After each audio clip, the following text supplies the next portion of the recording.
Commissioner Maryboy on or not. I don't see Commissioner Maryboy here yet.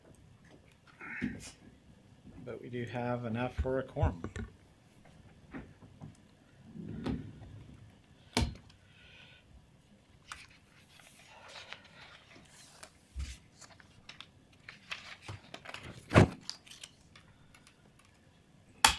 We'll call the meeting to order at this time. Time is 11:05. We're meeting here in San Juan County, what used to be, as I understand, courthouse, right? Or the jail downstairs. Both, Right. yeah. And well, thankful that we're not downstairs You wanna go in the down basement. You wanna go down and see the jail? So, with that said, we'll go ahead and open the meeting. Roll call, we have Commissioner Adams and myself here, Mr. McDonald, and a whole bunch of guests. Sheriff and our lawyer is here. Megan is here. So with that, we'll continue invocation. Any volunteer?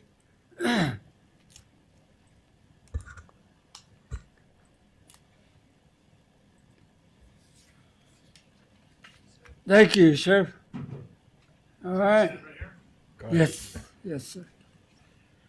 Heavenly Father, we're thankful for this opportunity we have to meet in this commission meeting, and we thank you for our blessing. We thank you for our commissioners and their service for the county and all the staff and the work. And we pray for their safety and pray that they can do a job well done. And we thank you for the citizens, and please bless and watch them, and we pray that they can be safe in travels and all that they do.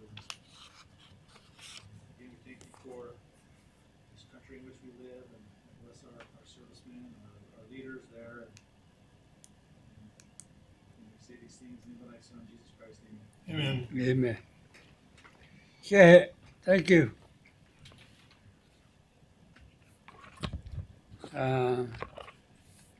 Next is the approval of agenda, the reading.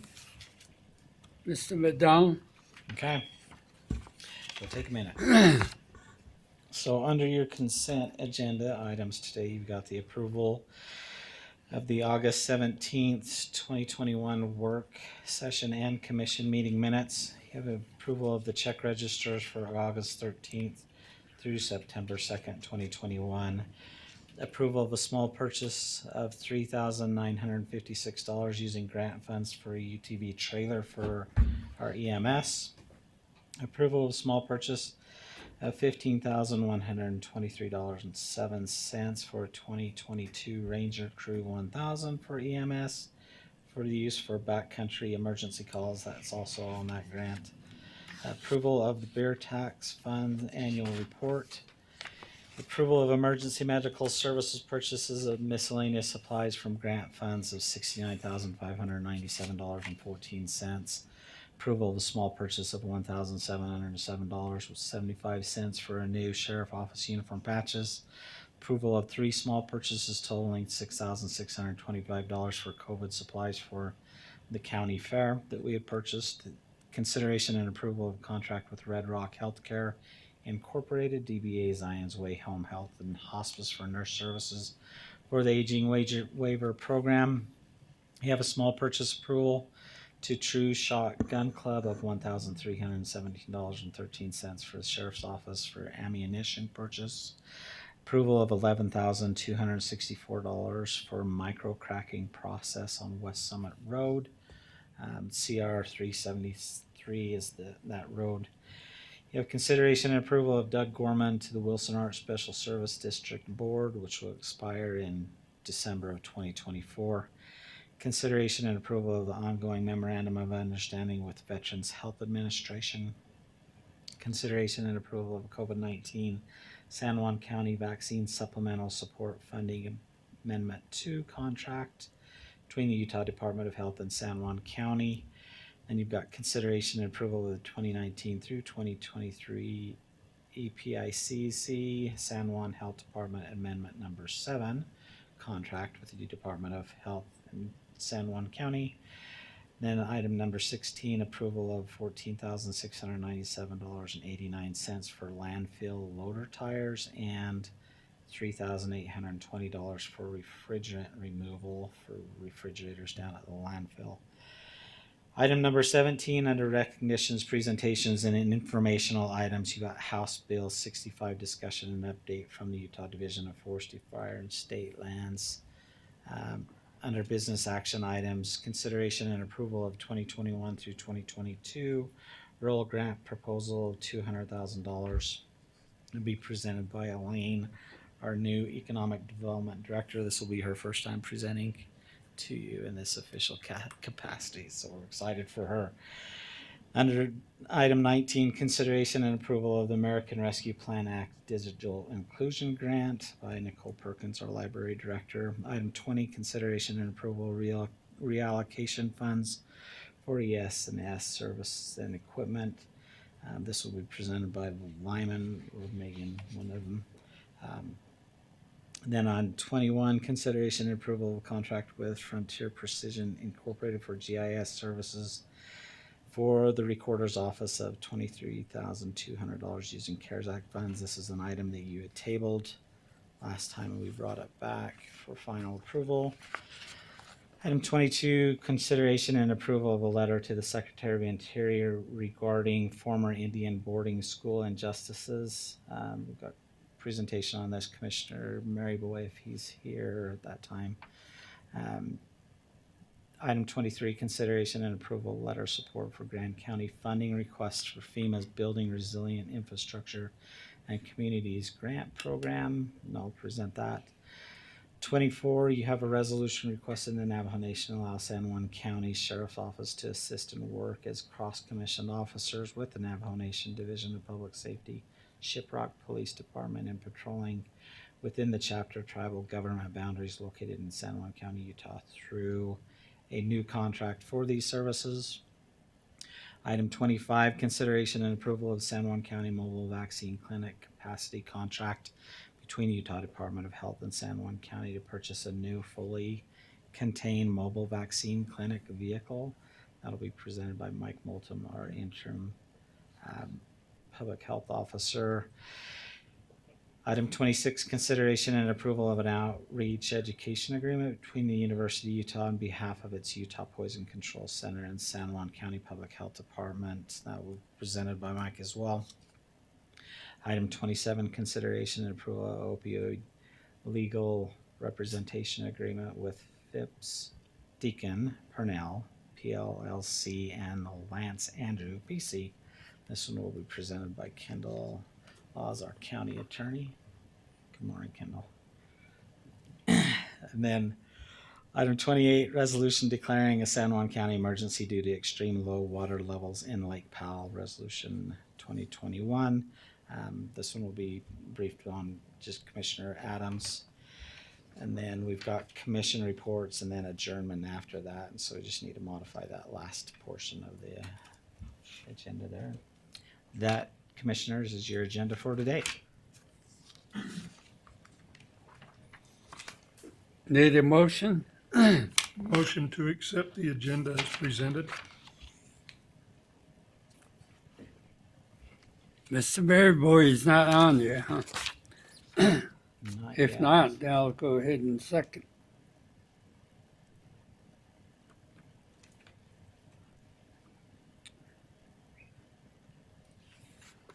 Before the vote, is there any comment or deletion or adding? If not, all those in favor say aye. Aye. Aye also. Opposed, nay. There be none, so motion carries. 2 in favor, 0 opposed. We are down to public comment. Do we have any? Okay. for your public comment. We do have some that are in the audience who have signed up. If you are wishing to make a public comment, the sign up sheet is over here, and I'll grab that and we'll proceed into that. On our public comments are allowed for 3 minutes in total. We'll be timing you throughout that time, so you'll hear the timer go off. Please try to be not duplicative in your comments. If somebody's made the comments we've heard, then don't feel that you have to repeat those same comments. Also, during the comment time, just be kind in your words and your comments. If you're online, if you continue to go on, we will mute you. Here in the audience, we'll just continue to ask you to stop your comments as we can, but we don't get that luxury to mute people on live. If you are online and you wish to make a public comment, please raise your hand. There is if you right-click on your name, there is the capability to raise your hand if you're wishing to make a public comment, and at which time we'll notice you individually. And then also, if you would mind, state your name and where you reside in the county before you begin making your public comments. That will be helpful on the minutes that we keep track of for the meeting. With that being said, let me grab this sheet.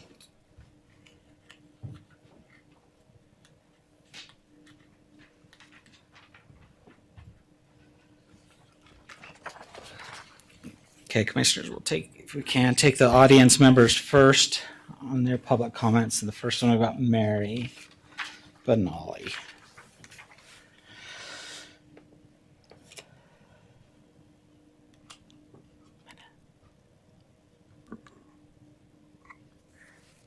Good morning, commissioners and the audience, people in here. I'd like to ask the commissioner to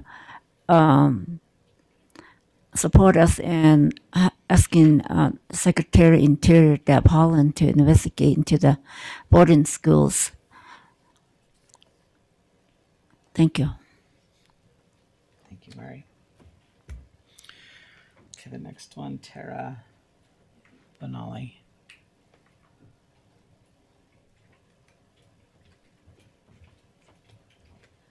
Yeah, my name is Tara Benali, and I reside in San Juan County, southern San Juan County, on the Navajo Nation portion of the county. First off, I think the first thing that I would like to say, and this is going to be in Navajo, is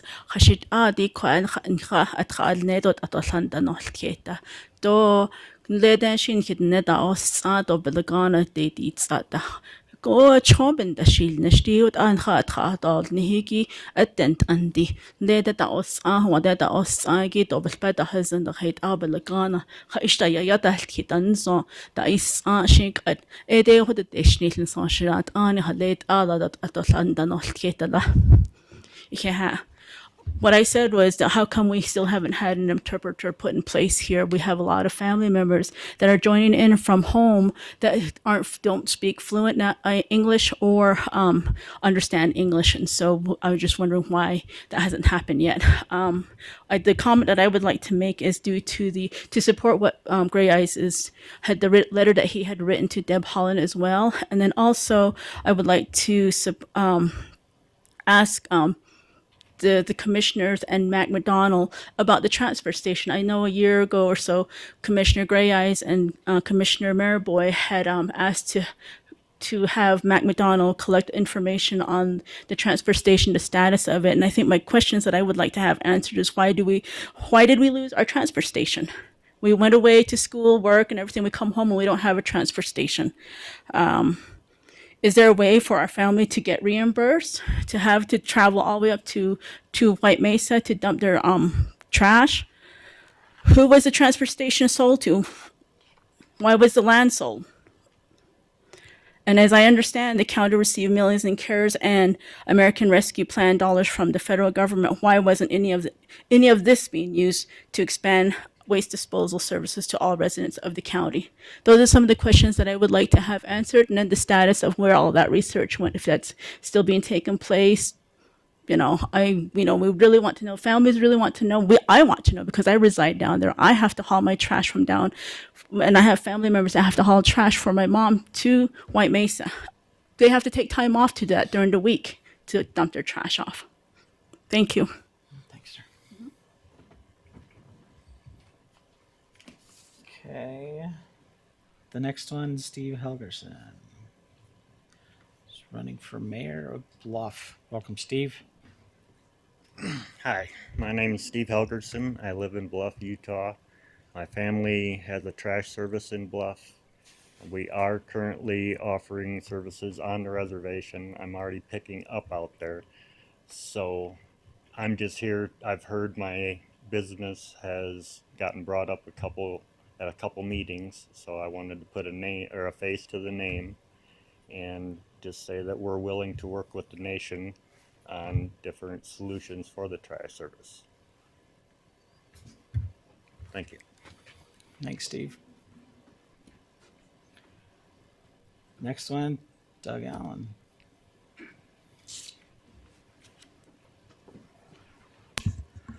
Well, I'd like to thank the commissioners for being here in person once again.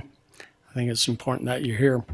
Also, I see on the agenda there's calls for expanded services on the reservation, especially with law enforcement.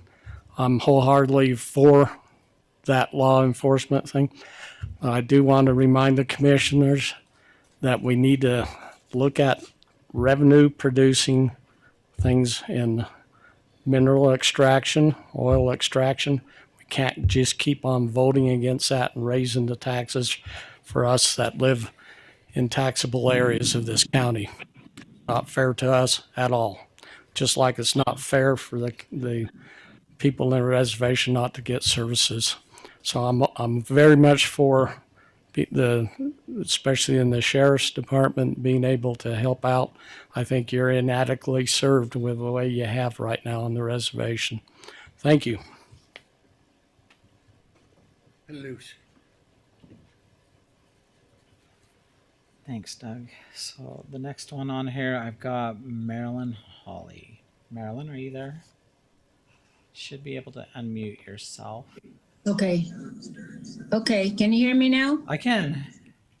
Okay, my name is Marilyn Hawley. I'm vice president with Red Mesa chapter. And so good morning, commissioners, Mr. Gray Eyes. I don't see Mr. Maryboy, but Mr. Adams and Administrator McDonald. Hello this morning. Hi, Marilyn. Good morning. Oh, I'm not going to take too long, but I have two items I'd like to speak on. It's not going to take very long. I've heard and read of what of all of the atrocities and inhuman treatments of our children. And when I say our, because when I say our, I mean us Diné people and other tribes are as one. We're one tribe and one people, and it's also so here in the San Juan County. So I would like to support Mr. Gray Eyes in asking the commissioners to support the letter to Secretary Holland on that issue. It's I know that it doesn't happen. It's not happening only in the United States and elsewhere. So, you know, and we're just now finding out about it and how they've been kept a secret for a long time. So that needs to be investigated. And also the other one is item 24. We really need to do the cross commission with the sheriffs. And I think asking the Navajo Nation to do that is, I'm in favor of that. So I would like to support that one too. So and that will be it. Thank you. Thank you, Marilyn.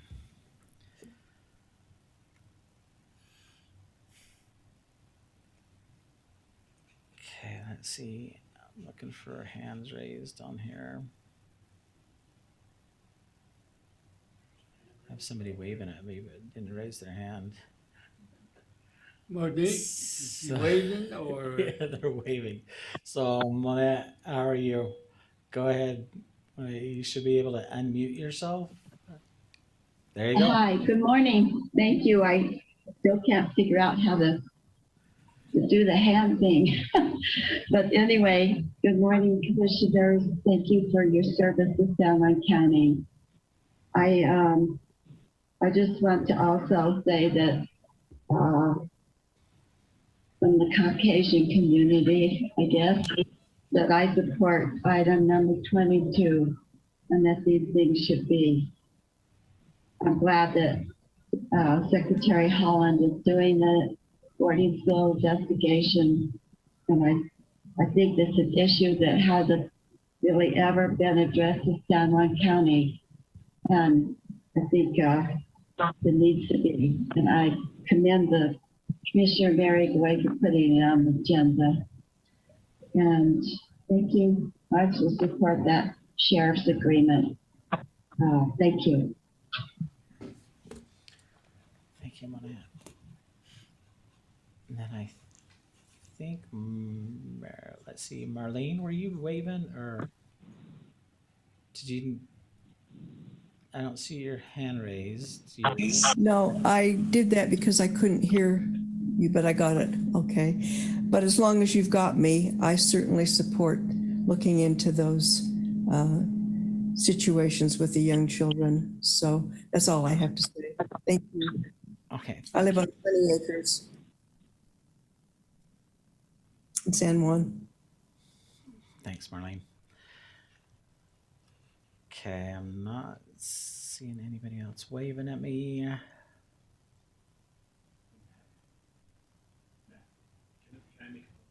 Okay, yeah, we've got one more audience member, the public.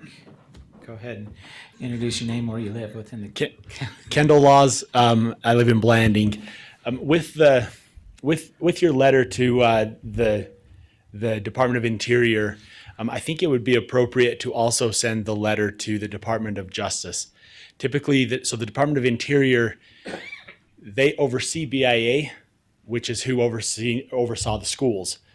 And in a lot of ways, that could be considered a conflict of interest for them to look into themselves. And so I think if you're going to ask the Department of Interior to look into it, you should also send a letter to the Department of Justice and ask them to look into it because they are a separate branch of the federal government. So that's all I have. Thanks, Kendall.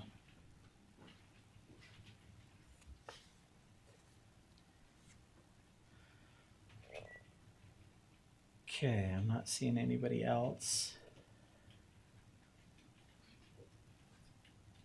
out there wishing to make a public comment. Okay, commissioners, that. Hello. Hey, go ahead. Hello. Just state your name and who you are. Yes. Yes. Good morning. My name is Norman Lehman, Red Mesa, Utah.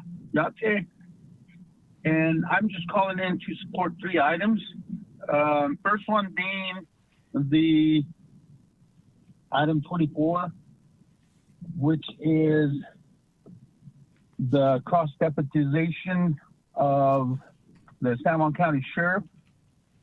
And then also I am calling to support the letter to Deb Holland, her Commissioner Gray Eyes. And then number 3, I'm supporting what Ms. Tara Benali stated earlier about the landfill. I think it was to Bruce. And I think number 4, I don't have my agenda, so I think we'll just do with the 3. And I appreciate you guys calling and letting me in. Thank you. No problem. Okay, if there's anybody else online, just go ahead and unmute yourself. I'm not seeing you. Good morning. This is Meredith Benelli. I live in San Juan County. I am Navajo. I want to make my public comments to support Deb Holland, the letter to Deb Holland for the investigation. I'm not sure what agenda item number that is. And then also the transfer station that was mentioned also, I do have the same questions as Tara and Norman about why we don't have that anymore, where the monies went, and anything that involves that transfer station and what has happened to it, because it was utilized by all the people within and around surrounding Bluff City down to Navajo Reservation. And then the other item I also want to support is the resolution of the sheriff's cost deputization to patrol the Navajo Nation within San Juan County. Thank you for allowing me to make my comments.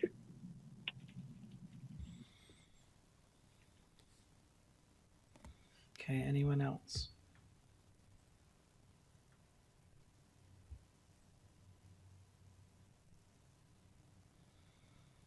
Not hearing any or seeing any. Commissioner, guys, that looks like all of our public comments for today.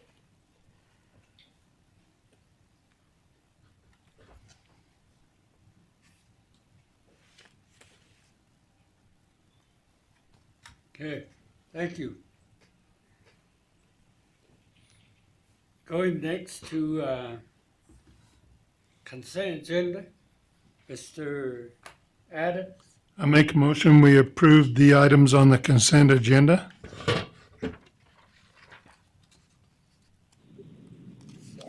No problem.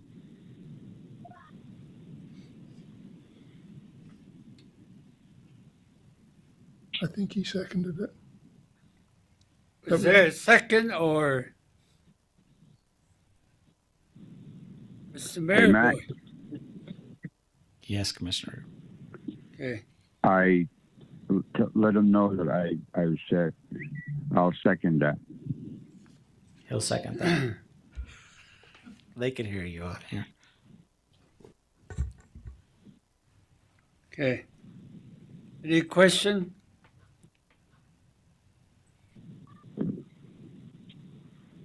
Comments? If there's none, all those in favor say aye. Aye. Aye. Aye also. Opposed, nay. Motion passes, 3 in favor, 0 opposed.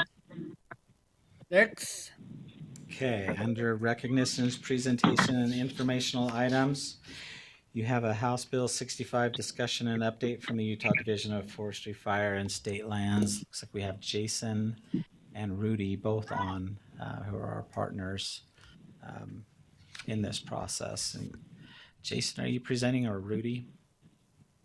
I think I'll start off and then maybe I'll hand it over to Rudy, depending on which direction we go. So yeah, thank you. I'm Jason Johnson, the area manager for Southeast Utah for Forestry, Fire, and State Lands, and appreciate being invited to come to the county commission meeting today. The reason that we asked to speak with the commissioners is to talk about this House Bill 65 that passed in the legislature this last session. This was a bill sponsored by Representative Snyder, and it addressed several things.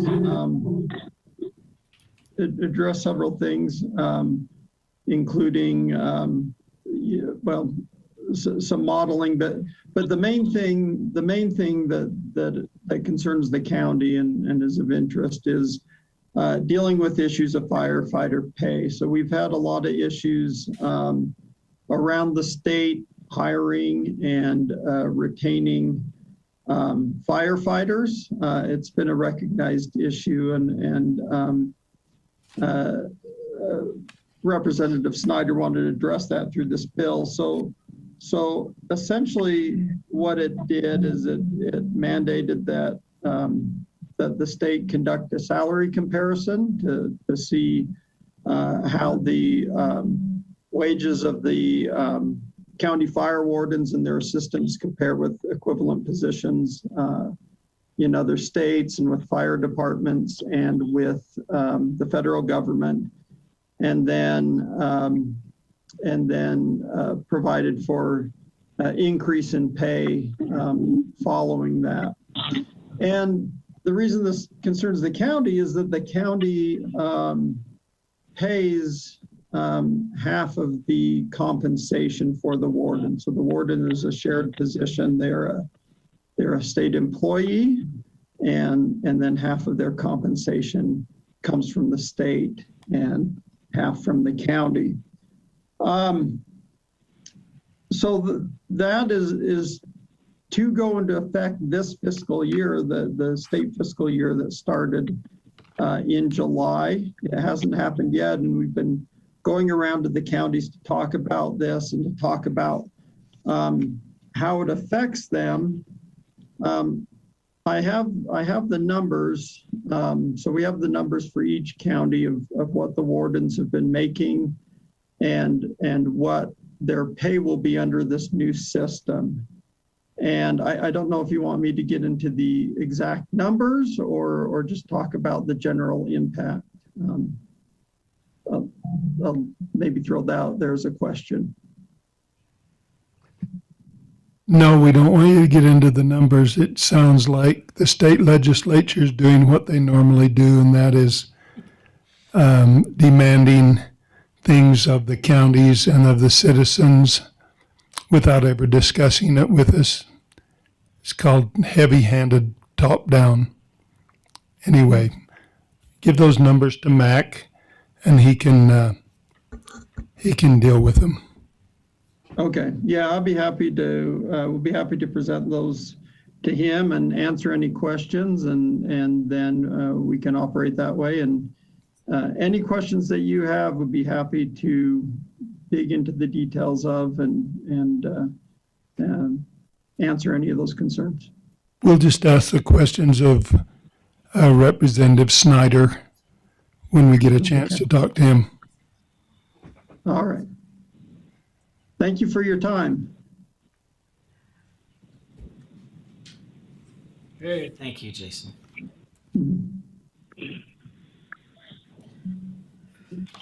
that was just a report.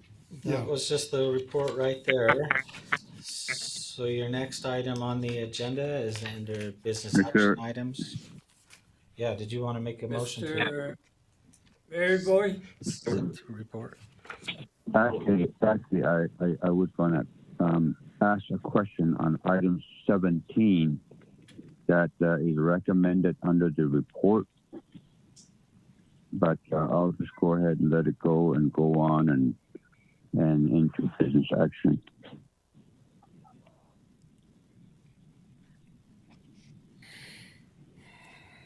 I think they're still online if you had a question, Commissioner Maryboy, of them. Okay, well, He's still online.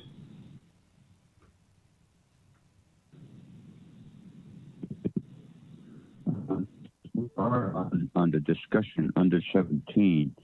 I think Bruce made some good recommendations to look into the matter of how and what we can do for those individuals. And since the police department, our county sheriff, is brought up,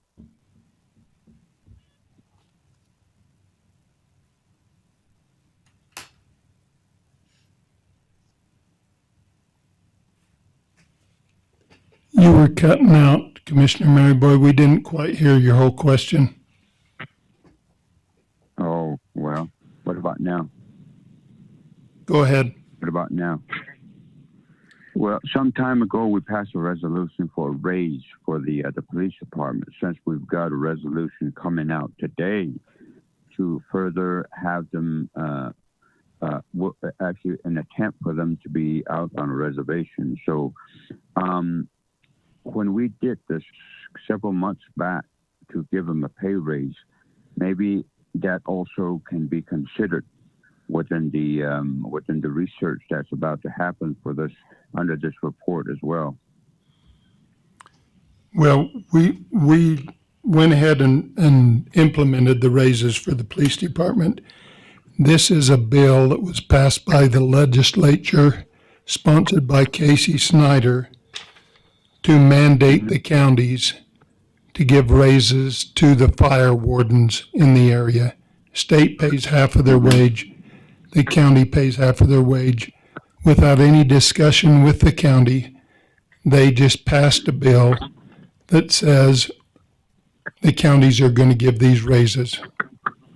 And I just thought, at least the state should have the courtesy of contacting the counties and getting a little input, but they passed the bill. It's law. We have to do it. Right on.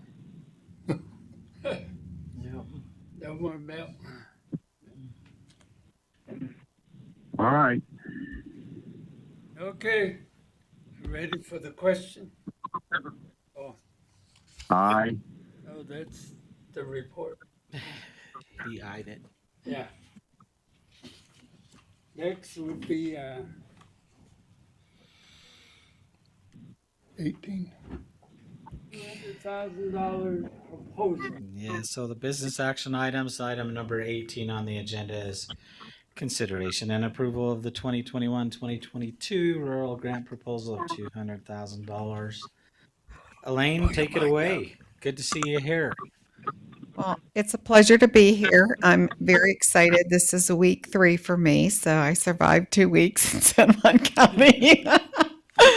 And I'm really looking forward to working with each of the communities, and I'm planning a listen and learn session in each of the communities. I'm going to schedule those so that I can go in and meet with, the mayor and the councils and the residents to listen and learn and report. I'll report back after my findings. So, what this is for, I completed the 2021, the grant funding that was had been allocated to the businesses prior, and I had to complete that in order to be able to apply for the $200,000 grant this year. Last year, the grant funding was $95,833, so it was significantly less than what they're going to be allocating this year, which is great.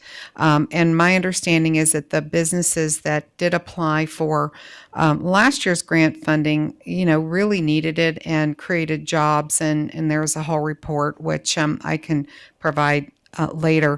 So the said board met last week and did approve. I had put together a proposal for how this $200,000 would be used, and then we had a discussion, and they did approve the $200,000, but to be used in the revised way. So we're looking at $160,000 to go to funding business retention and expansion, because in my estimation and their estimation, if you have a business that's already here, it's so important to retain that business and give them the opportunity to expand, whether it be with staffing, or whether they're producing something that we may have an opportunity to ship out of San Juan County to other places. So I think that's a real wonderful grant for our business community. And then participating in a business summit. There is going to be a business summit in 2022 up in Grand County, something I had worked on February 7th and 8th, and I believe we will participate in some small way. But I'd also like to see a business summit down here in San Juan County so that people don't have to travel all that way. And I think we can pull something together. So there were funds allocated for that, $8,000. And then educational grants, we had $3,000. We want to see if there's anyone out there who might need to improve their education, or see if they can improve themselves. Just to let you know that I took a remote work.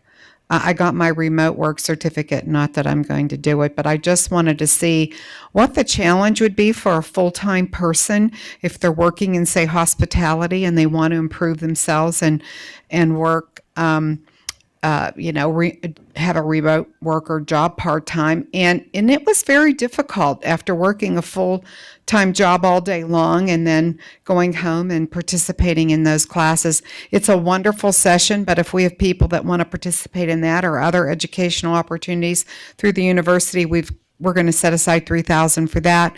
I also wanted to explore the possibility of daycare expansion. I think daycare, coming from Grand County and knowing the challenges we had with lack of daycare, and we were able to fund out of this fund in Grand County 2 daycare centers. To help them get up and running. So we set aside 10,000 and the board agreed with that maybe we could help to expand an existing daycare center within San Juan County that could help our local residents. And then I was lucky to hire a Vista volunteer up in Grand County that cost us $4,000 for the year, and that's a full-time position. So I called the free health clinic up there, and they're going to see if that's something that I would be able to apply for. But, to have $4,000, they're AmeriCorps Vista people. They're amazing. So if we can do that, we had $4,000 set aside for that. And then we were looking, I proposed to the said board about possibly having what we're going to call a San Juan County Entrepreneur Shark Tank, so that if there is an entrepreneur out there who maybe doesn't have the funds but has an idea or is maybe producing something that we can take and make it larger and really turn it into an opportunity for San Juan County, we're going to allocate $5,000 for that, and we'll have people apply, and I think it should be really interesting. So that's the breakout for $200,000, and if you are all in agreement, then I can fill out the application for this Part A grant process. We do have to have a matching fund that will go in, and it can be a couple of different ways. In kind, it can be matching funds, and I don't have to investigate how that was handled last year, but those are other options. But this is a great way for us to get money from the state to infuse into our local economy. Mr. Adams? Elaine, when she came from Grand County to San Juan County, came with high recommendations all the way from Senator Lee's office, the governor's office, the AOG, all the way down. Thing I find interesting about Elaine is she's a New York City girl. But, we brought her to Utah, broke her to lead, and she is amazing. We are lucky to have Elaine in the county. Here she's been here 2 weeks already trying to get a grant for $200,000 to help our local businesses and brings a lot of energy. I'm just so pleased to have Elaine in the economic development. I think we're lucky to have Elaine here, and way to go, Elaine. Well, thank you. It's a pleasure to be here, and I am moving here. I can't wait. So I'm excited to be. I'll be a San Juan County resident, and I've even convinced my husband to come with me. So she had to break him to lead too. I did. Oh, that happened a long time ago. How far can you stretch these dollars?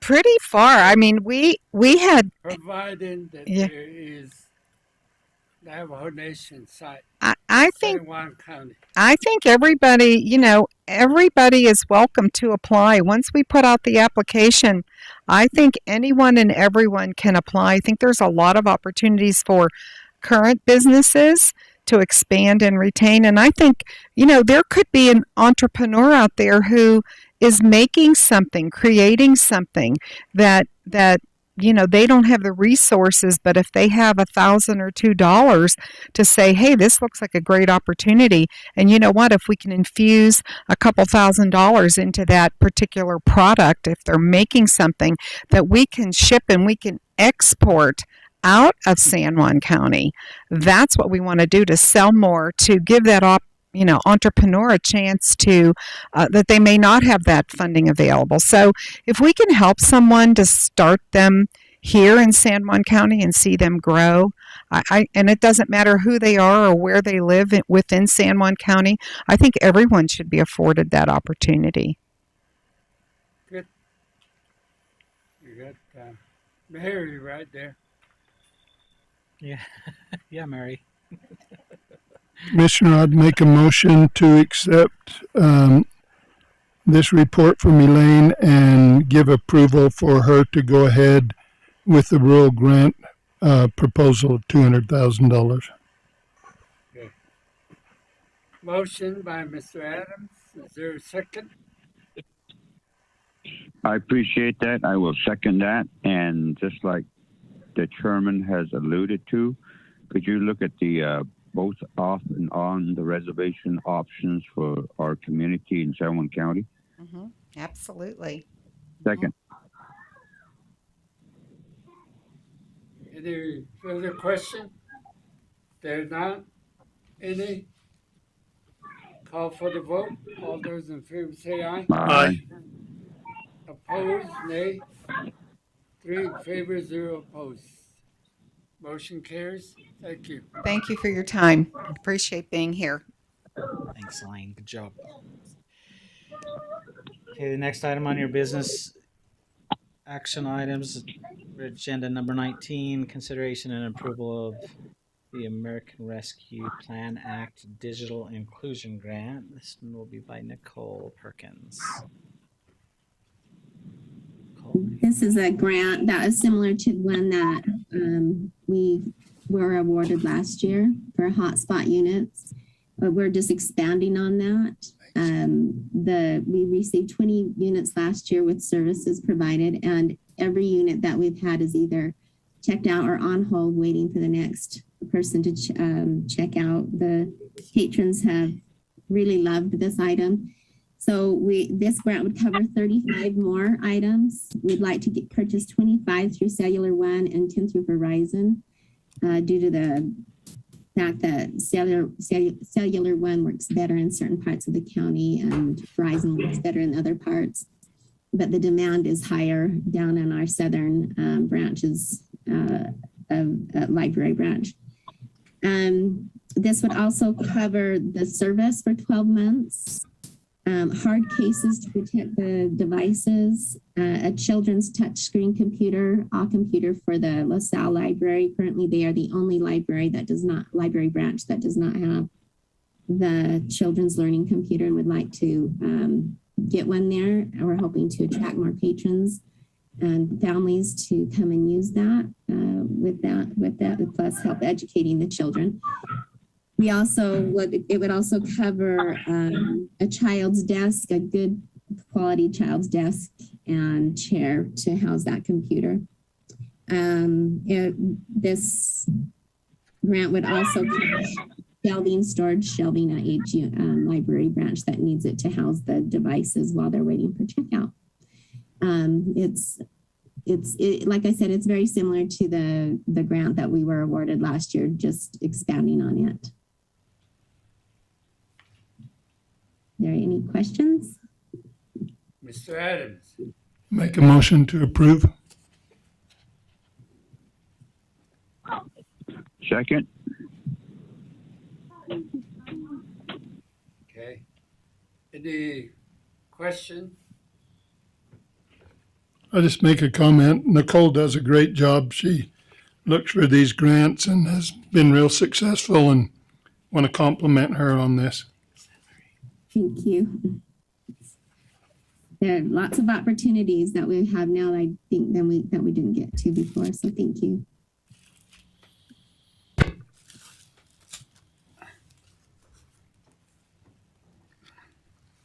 Okay. All those in favor say aye. Aye. Aye. Aye. Opposed, nay. 3 in favor, 0 opposed. Motion carries. Next. Okay. Item number 20 is consideration and approval of reallocated funds for ES&S services and equipment. Lyman, I believe this is yours, or you can stay where you're seated. Your microphone should work right there. So if not, we'll make sure Megan unmutes you. Okay, thank you very much. And the state of Utah received about 1.8 million for election equipment and services, and it was tasked to the Lieutenant Governor's office to oversee the purchases. 28 of 29 communities purchased the same equipment with ES&S and services. We also have an and with that, we have an opportunity to receive $25,114 for additional equipment. We need to purchase it before December 31 of 2021 and submit our invoices so that we can receive reimbursement. So there will be a small amount of time that we float you might say we float the county's money until we're reimbursed for it. So we come before you asking for your approval to do so as we identify the equipment and services that we need before this year ends.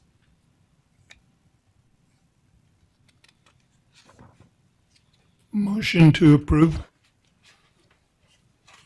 Vote, second.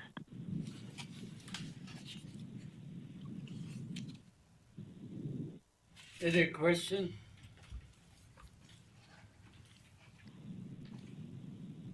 There being none, all those in favor say aye. Aye. Aye. Aye. Opposed, nay. 3 in favor, 0 opposed. Motion carries. Thank you, sir. Thank you. Good job. Next. Okay, next item on the agenda is consideration and approval of a contract with Frontier Precision Incorporated for GIS services for the Recorder's Office for $23,200 using CARES Act funds.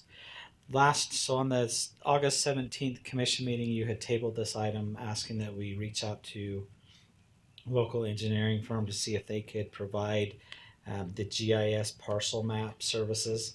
They can provide GIS services for like infrastructure pipes, but not parcel map services. So they had kind of looked at outsourcing it from them as well, but at that point in time, it'd be pretty expensive to do so.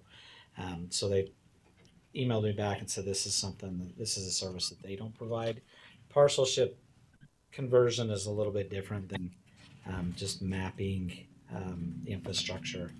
And so with that, we've brought it back. This is, as a reminder, this is a state contracted vendor.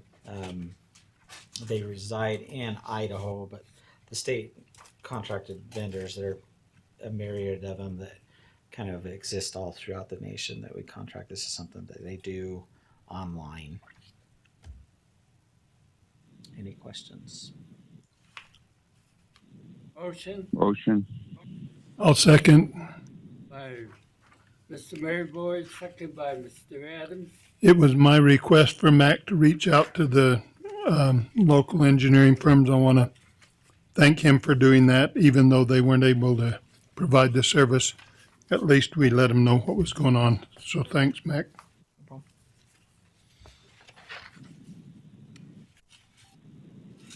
Any further question? There being none, all those in favor say aye. Aye. Aye. Aye, also. Opposed, nay. 0. Motion carries. 3 in favor, 0 opposed. Okay. Item 22, consideration and approval of a letter to the Secretary of Interior regarding former Indian boarding school injustices. Commissioner Maryboy, did you want to give a summary of this? Well, I think the letter speaks for itself. If you would just maybe read the heading. I believe that there's a lot of things going on and we just don't seem to notice. But this one is kind of an eye-catching because I read the articles and the stories and come to find out the Navajo was a part of it and trying to stop the massacre, but he was killed in the process as well. And I think it's about time that we start putting out some words. We had some movements by the people across the United States because of the individual that was killed by the police officers. And of course, Black Lives Matters came from that. And And I think this is something that we shouldn't just let go. I've reached out to the Paiute tribe, and some of them are very, very aware, and some of them are very supportive.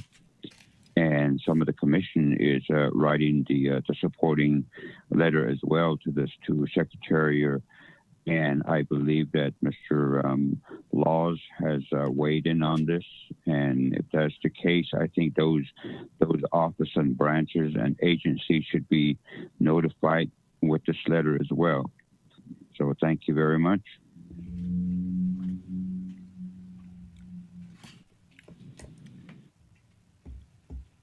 I would also like to comment on it.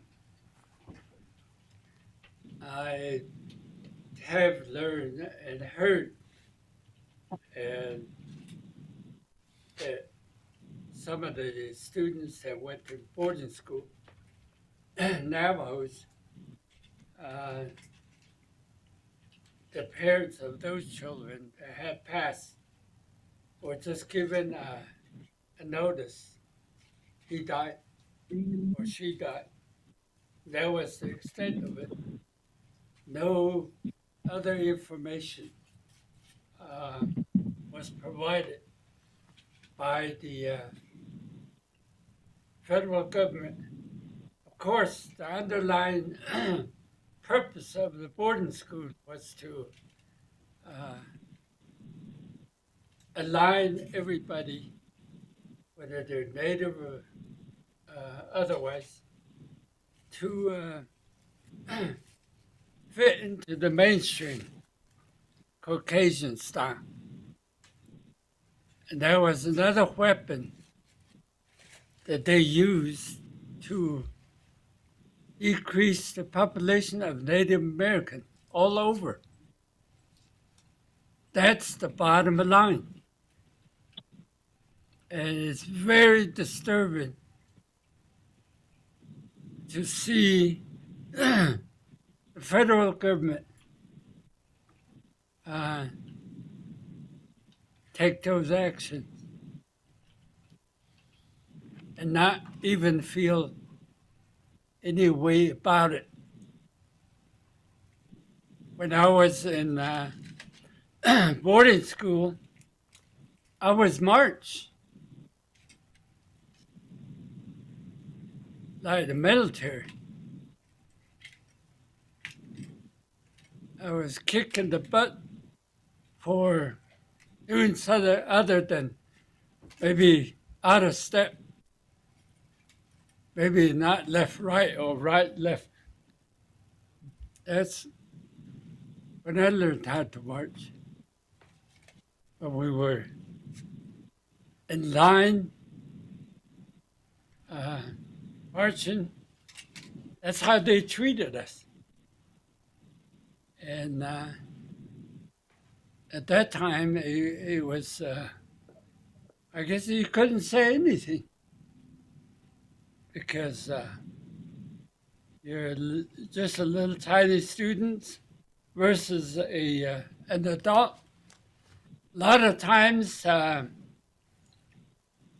these treatments are handed down by superintendent, dorm managers. There are Anglo or other, and they would go ahead and assign the biggest student in the dormitory to oversee these types of activities. So those are some of the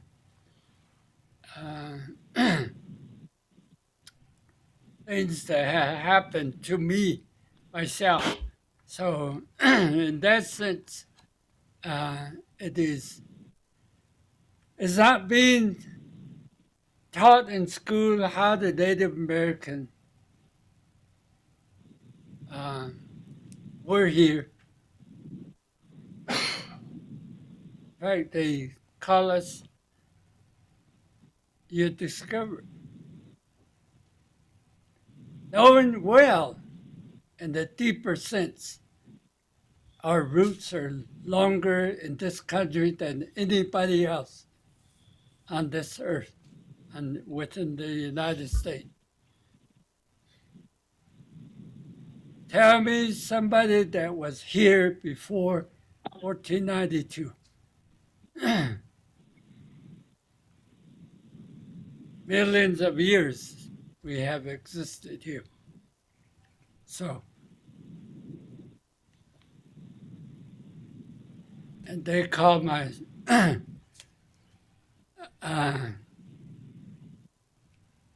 the case, they call me homeless.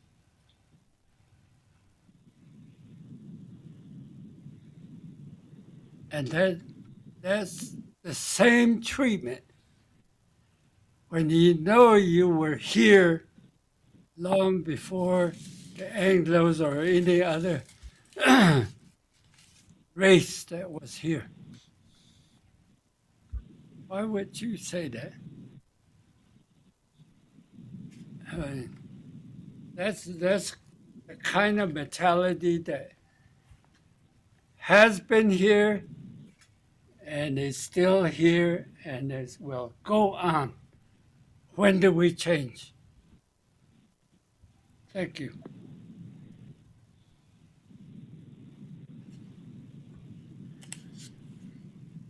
One thing that I'm just wondering about the letter, it's just alarming to me, the accusations that are in this letter, and they're not right. And so I would like to encourage anybody that has knowledge of mistreatment of young people in these boarding schools. I don't know if it's appropriate to forward that information on to our county attorney so that he can forward it on to the Department of Justice to be investigated. But there's families that live in San Juan County that have evidence of this kind of treatment or what is being stated in this letter. Certainly, Department of Justice needs to investigate and take appropriate action. So I see Kendall's got his hand raised. I'm trying to pile some work on him, so he's probably wants to comment on it, if that's all right, Commissioner. Well, since Mr. Law has recommended that not only the Department of Interior be also the recipient of this letter, but Department of Justice would also receive it. Maybe it would be best to redraft in terms of it's a national historical bad dreams that have been coming for years and years and years, never been addressed. All the atrocities that have been done to the Native American, United States federal government is the stewardship to us, but they have never said we are sorry. What they did, the federal government went and said, apologized to the Japanese, the country of Japanese. They have not done anything to the Native Americans. And they look and look, they see, but they don't acknowledge it.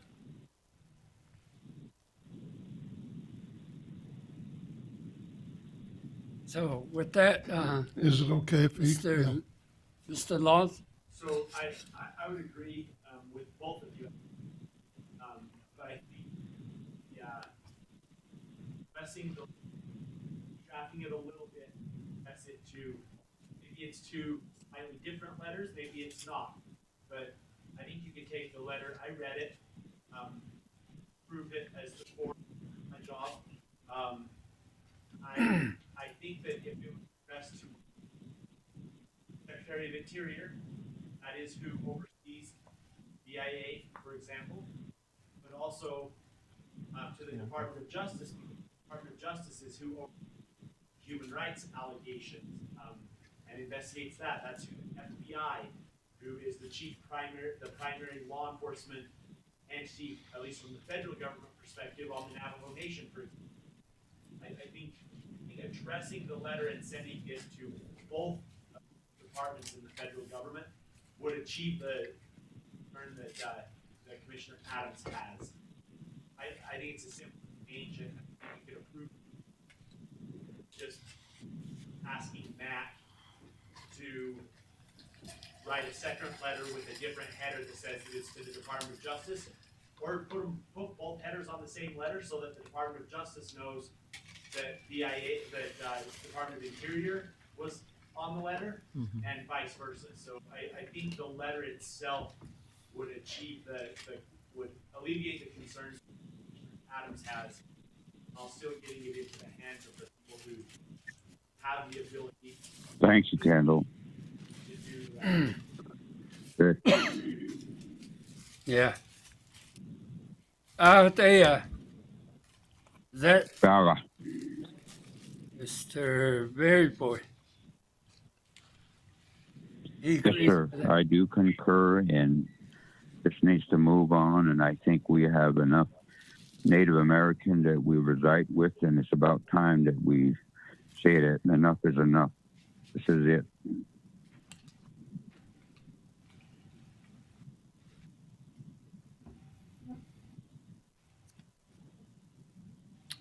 Okay. With that,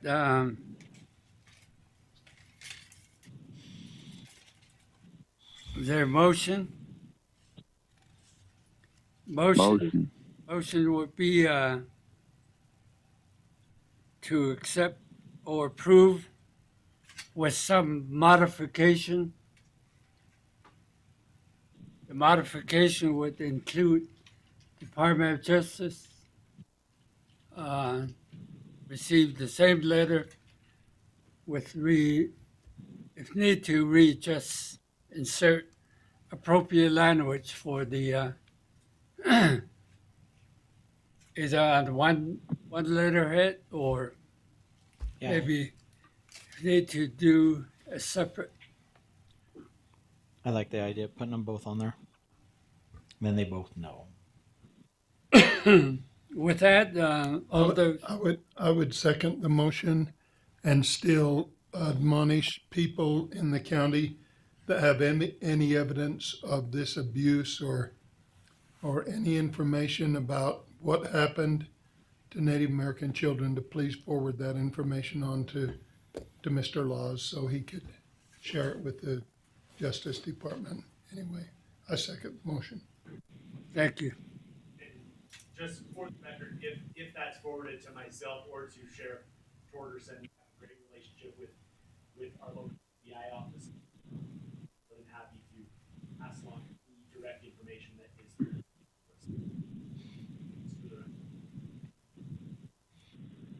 Okay. Mr. Chair. Yes, sir. Go ahead. I like the recommendations, and I like the insertions of new language. And could you make sure that the letter is not watered down, and make sure that it goes as is? And Commissioner Adams seems to be looking for some other evidences that will kind of direct this particular wrongdoing to have them understand more.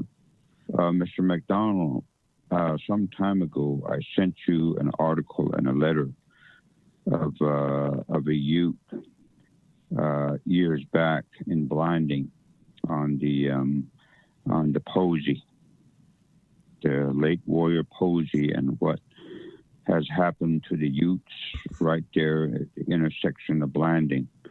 Maybe you need to forward him that article and have him look it up, and that will pretty much tell you how the Native Americans were treated. And thank you very much, and call for the question. Okay. All those in favor say aye. Aye. Aye. Opposed, nay. Aye also. 3 in favor, 0 opposed. Motion carries. Thank you. Next, 23, we have a consideration and approval of a letter of support for Grand County funding request to FEMA's Building Resilient Infrastructure and Communities Grant Program. This one here, they are applying for that FEMA grant.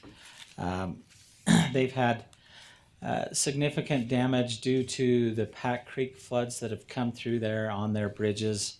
Here's kind of just a map of where they were at, as well as the bridges that have been damaged. You can kind of see their culvert and everything that was taken out. You can see where the high waters just kind of flooded over that. I think that's a little bit further south within Grand County, but nevertheless, they are applying for FEMA assistance with that. And so they had asked us if we were willing to support them in those efforts.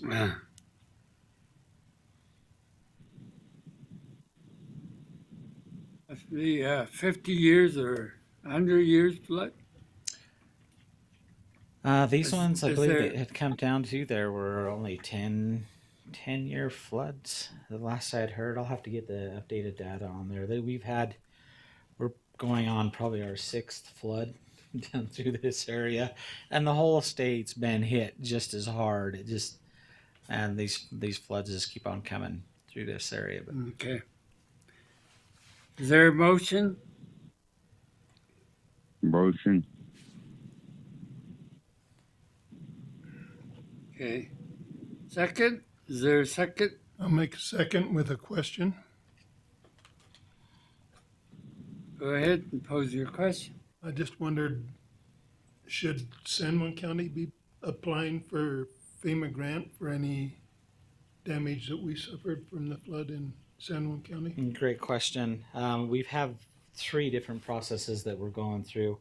We had already applied for the FEMA mitigation grant funds last year on mitigating hazards that we have throughout the county.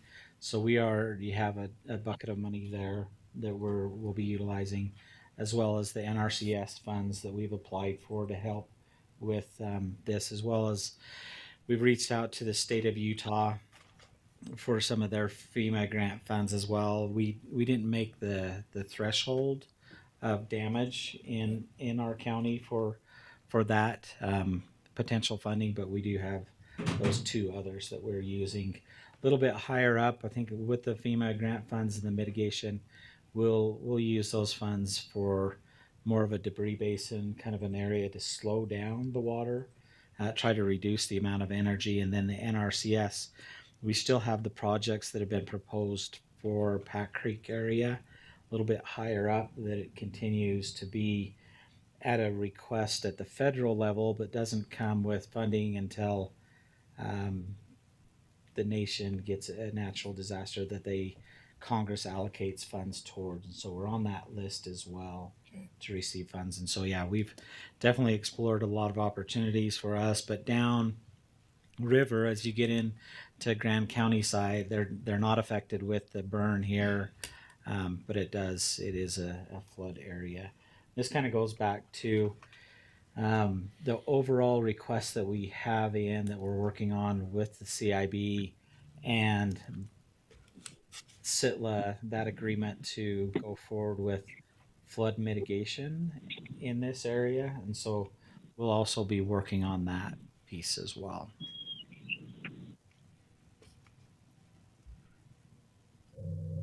This type of planning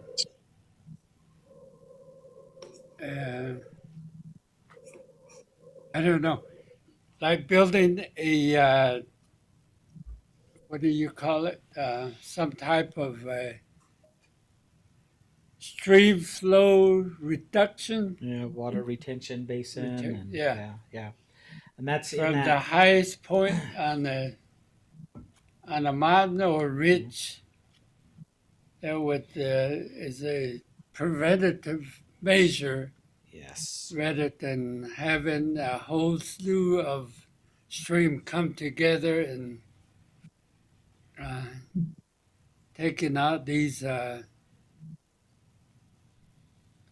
streets and bridges.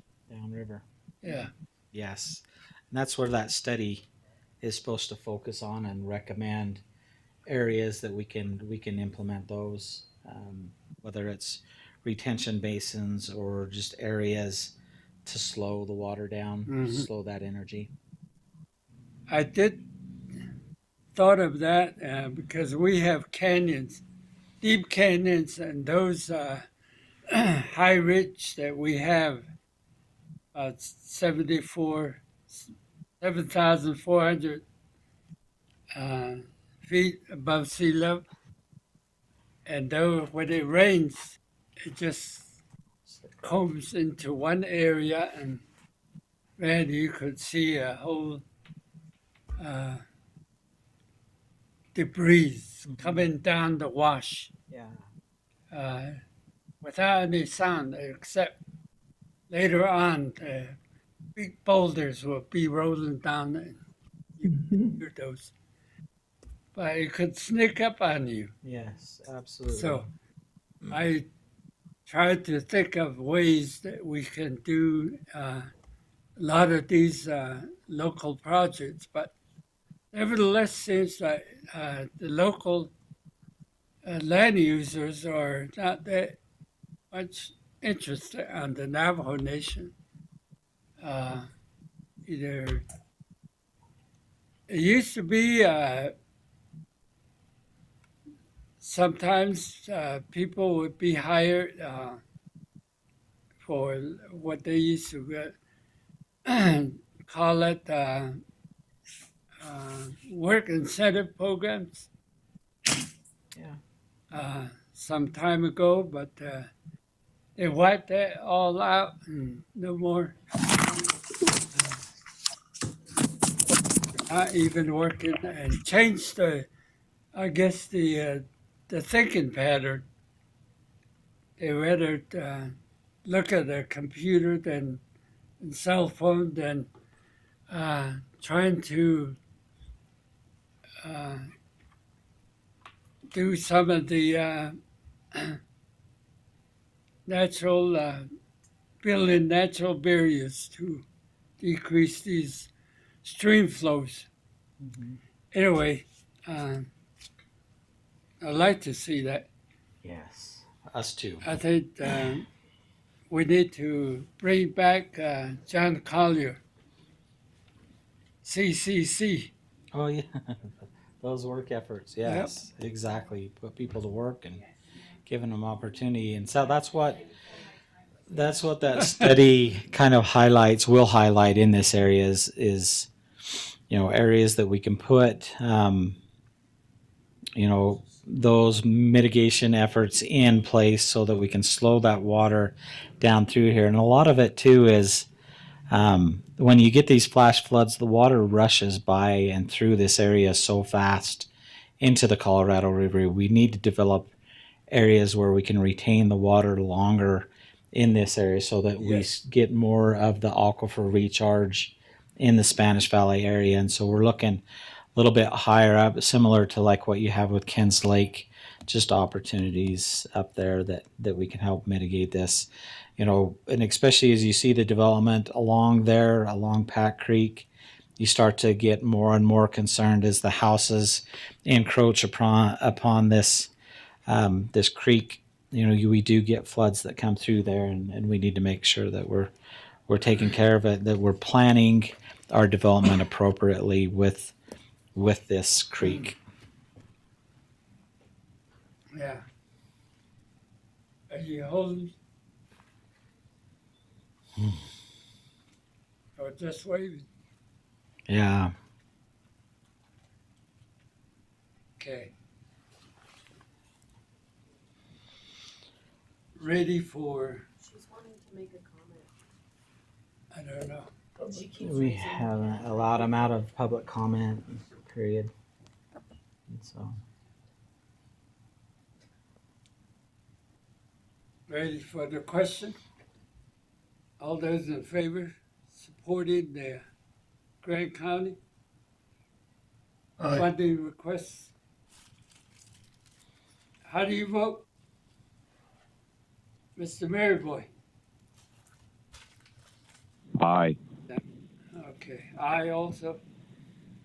Opposed, nay? Motion carries, 3 in favor, 0 opposed. Next, 24. Okay, item 24 is a resolution requesting the Navajo Nation allow San Juan County Sheriff's Office to assist and work as cross-commissioned officers within the Navajo Nation Division of Public Safety, Shiprock Police Department, and patrolling within the chapter tribal government boundaries located in San Juan County, Utah, through a new contract for these services. I can touch briefly on this. We do have the sheriff present in today's meeting. Obviously, super interested in this as well. He's had several meetings with within the Navajo Nation as well as other counties who provide this service with the Navajo Nation. We used to have an MOU or IGA that was with the Navajo Nation in the past, but it was mainly to provide backup and support. We've never been the lead in this, and similar to the request that we had from Aneth chapter most recently, we've also heard in several of our region chapter meetings that there's just a slow response with BIA police. I know Commissioner Maryboy tells of the story when he was shot in the shoulder, and it took several days for anybody to even go out there and investigate. And so things like that, when you hear that, increased crime and crime just not being investigated properly, that raises a concern for us as well as our citizens. You've seen it addressed to Congressman Curtis's office when he was there at Bluff, where you had residents ask, Congressman Curtis if San Juan County could provide sheriff response within the Navajo Nation. I recently noticed, and I placed in here as well, the fact that the Navajo Nation is out there cross-commissioning other counties to provide this service. For us, it would be more of a contract with the Navajo Nation instead of just an MOU. We would have to make sure that our sheriffs, jurisdictional-wise, are protected, as well as liability-wise are protected while they're on the Navajo Nation, that the liability and everything is taken care of with USIP. That's still something that we haven't worked out with, as well as who pays for this. That's a big question. Is the Navajo Nation going to pay for this service as well on the Navajo Nation? And so there's still some questions that we have, and so the resolution addresses that, and it points to, we really need to have a meeting with, I put on here, President Nez, as well as the Navajo Nation Department of Justice, all sit down with council delegates and try to work through what it is a contract looks like with San Juan County to proceed forward in offering those services, as well as is the Navajo Nation going to be willing to pay for this service? And so that's kind of what the resolution represents. I know Commissioner Maryboy had some concerns whether or not this was for all chapters in the resolution. Further on in the language, it does address that this is an effort that we will be pursuing, if that's what you guys want us to do, for all of the chapters, all of the Utah chapters here on the Navajo Nation. In this case, to my understanding, this particular resolution is just to have a contract with and between the San Juan County Sheriff's Department and the Shiprock Public Safety. Yeah, that was my mistake. You had kind of clarified that, and Commissioner Mary Boyd made it a point as well this morning that there's two different police Those agencies. agencies, chapters, they are under the umbrella of SHPRA agency, federal government, are Mexican Water, Red Mesa, Aneth, Mr. Chair? and also the Tisaspas. Yes, sir. Go ahead. First question is that, is it too early to make an amended motion? I've sent a newer resolution to Mac earlier, and your question on the jurisdiction and the agency, yes. With San Juan County here, 191 coming off from Sand Island all the way to the state line, the Northern Agency only takes care of the incidents and whatever is happening on the east side of 191. That's the boundary. And then if anything happens on the west side of 191, then Kayenta, the police department takes care of that. So that's a mandate from the Navajo Nation PD or public safety. And that's what they stand by. And if this is too mature to make the amendment, then I wait after the motion. But if not, the new resolution that I'm looking at is what's going to cover all of that, because I know for a fact that the folks from Annis are very tired and they work very hard on the resolution that that's before us.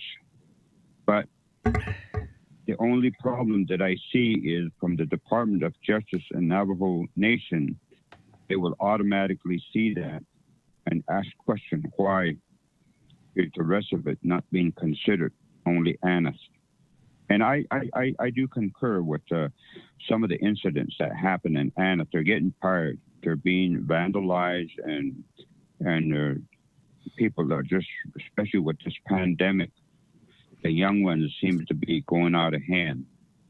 And at the same time, over here at Mexican Water area, people's doors were busted down, and guys with armed rifles came into the house, and the kids were traumatized. The next day, I contacted the police department, and nobody had nothing to do with it unless if I called Kayenta. So I did call Kayenta. The individual that took an incident report and to investigate the incident was on leave. They went on vacation, so the police wouldn't tell me nothing. So I contacted the FBI. The FBI will not do anything unless if that individual that did a report tells them to do so. So we're stuck. It's really ludicrous the way it operates. So if we can have the county Tortoson and his group out there, a lot of things can be fixed. A lot of things can be prevented. Now, there's nothing. Just like today, there's no police officers, nothing, nowhere. And still, people are starting to do an open drag race on 191 all the way towards the state line. And people are coming from elsewhere. I guess that's what they call the outlaw racing. Nobody's there, no police officer. So these things are happening. And again, I would thank the people from Annis to start this. But I think we as a commissioner, we need to look more broader to consider the whole area in San Juan County. So that's the reason why the new resolution that I have is what I believe that will cover everything. And I know that this one right here is a new resolution that Mr. McDonald have drafted, which is good. So if we can, Mr. Chair, if you would allow me to make that amended motion to include the new resolution, that will conclude anywhere from Aneth all the way down to Navajo Mountain incidents and the provisions that's been set by the Navajo Nation Public Safety oversee those.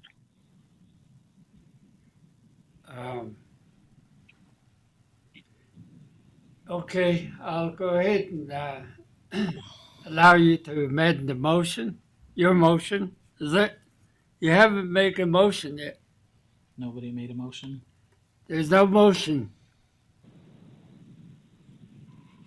So, We could always modify. let me also make a comment prefacing the. Just Saturday, I was visiting down in Phoenix. Family from the state of Washington. My niece and her family came down, so we all got together down there.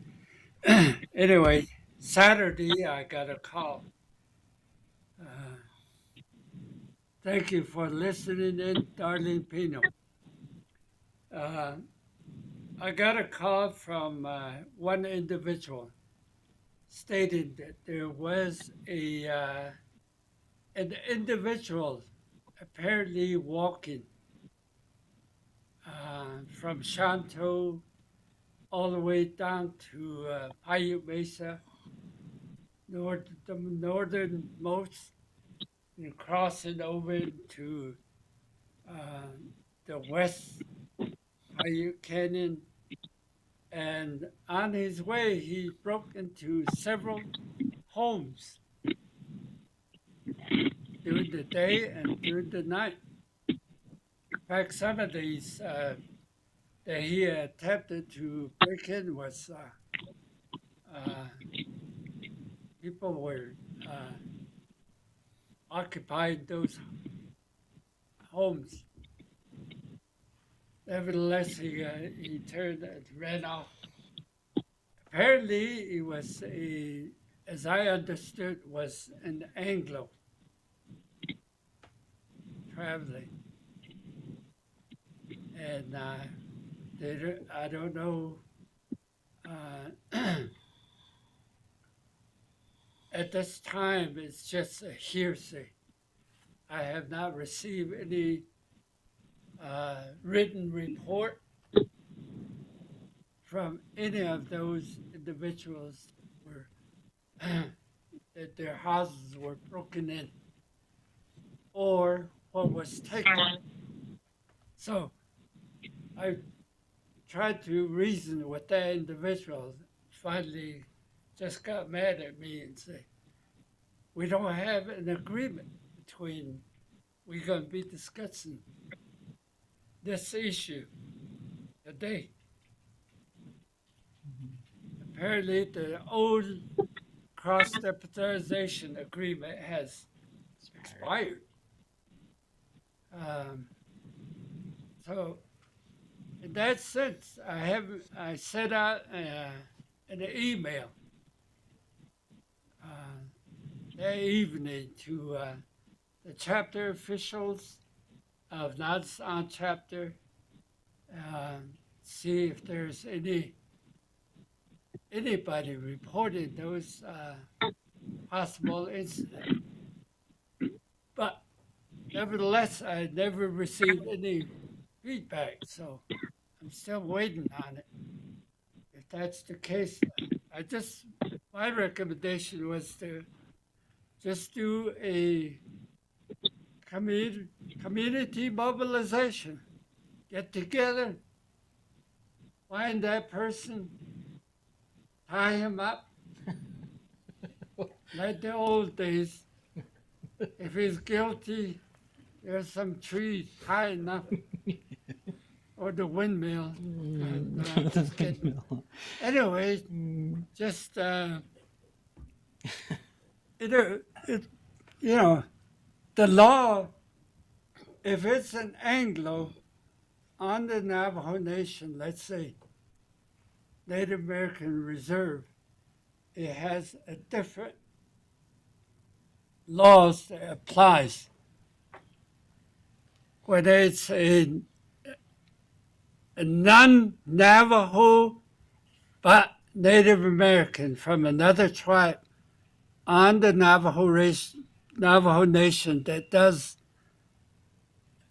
become an issue, a separate application is applicable.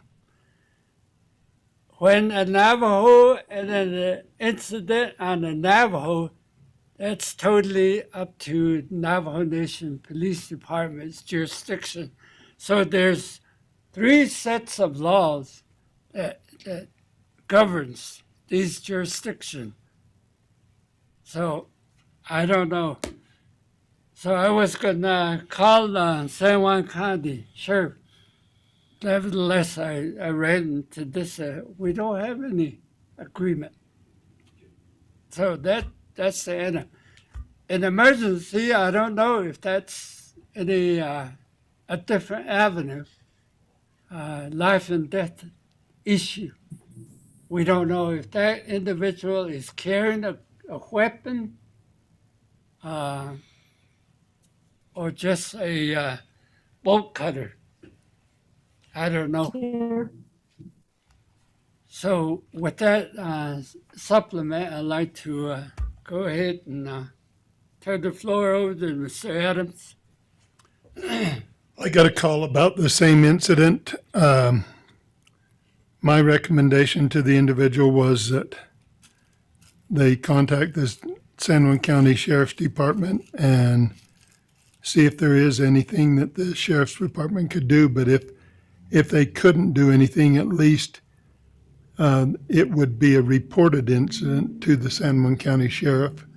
I'm not sure whether that actually happened, but they told me that the person, they thought the person was ex-military. And I don't know why they got that impression that whoever it was possibly ex-military, but I will verify that I got a call from people down at Navajo Mountain as well. Mm-hmm. So, Mr. Laws? Just to maybe clarify a little, and I'm going to go up here just so it's clear. So one of the things that further complicates it, Commissioner Gray Eyes, is it doesn't just matter who the perpetrator is, but there's different rules that apply for who the victim is as well. Yeah. And so it gets incredibly complicated. But the sheriff and I were just talking as you were talking and telling what had happened over the weekend. There have been times with both Sheriff Torgerson and with his predecessor where the San Juan County Sheriff's Office was able to go. They actually went to Navajo Mountain, I believe, on one of the occasions and got a non-native. So I believe he was Anglo. I don't know, but he didn't have a certificate of Indian blood. So therefore, the rules didn't apply to him as far as being a tribal member and Navajo on the Navajo Nation. They were able to get him. Now, we had to be a little bit different. I believe his situation was a domestic violence situation, and they couldn't arrest him on the domestic violence situation because the victim of the domestic violence was a member of the Navajo Nation. Right. So what they arrested him on and brought him to jail in Monticello for was for disorderly conduct because he was violating the rules of he was being unreasonably loud and causing a disturbance. Now, the FBI then was able to get involved and they were able to mobilize, and I don't believe that person resides at Navajo Mountain anymore. And I think we've had a similar situation actually in Commissioner Maryboy's neck of the woods, somewhere along 191 there in that part of the county as well. So if it is a non-native, which is a federal term, if it's a non-Native American on the reservation, we can find ways for the sheriff's department, and they have done it in the past. So I just wanted to make sure that that was clear, that if something like what happened over the weekend happens again, there are ways, if we have the appropriate amount of information, that the sheriff's office can go down and intercede in that. I just wanted to make sure that that was part of your discussion, that you knew that that has already taken place, and it's a way that we have tried in the past to take care of some of these problems of Anglos, for example, who are hiding out on the Navajo Nation and causing problems. Yeah.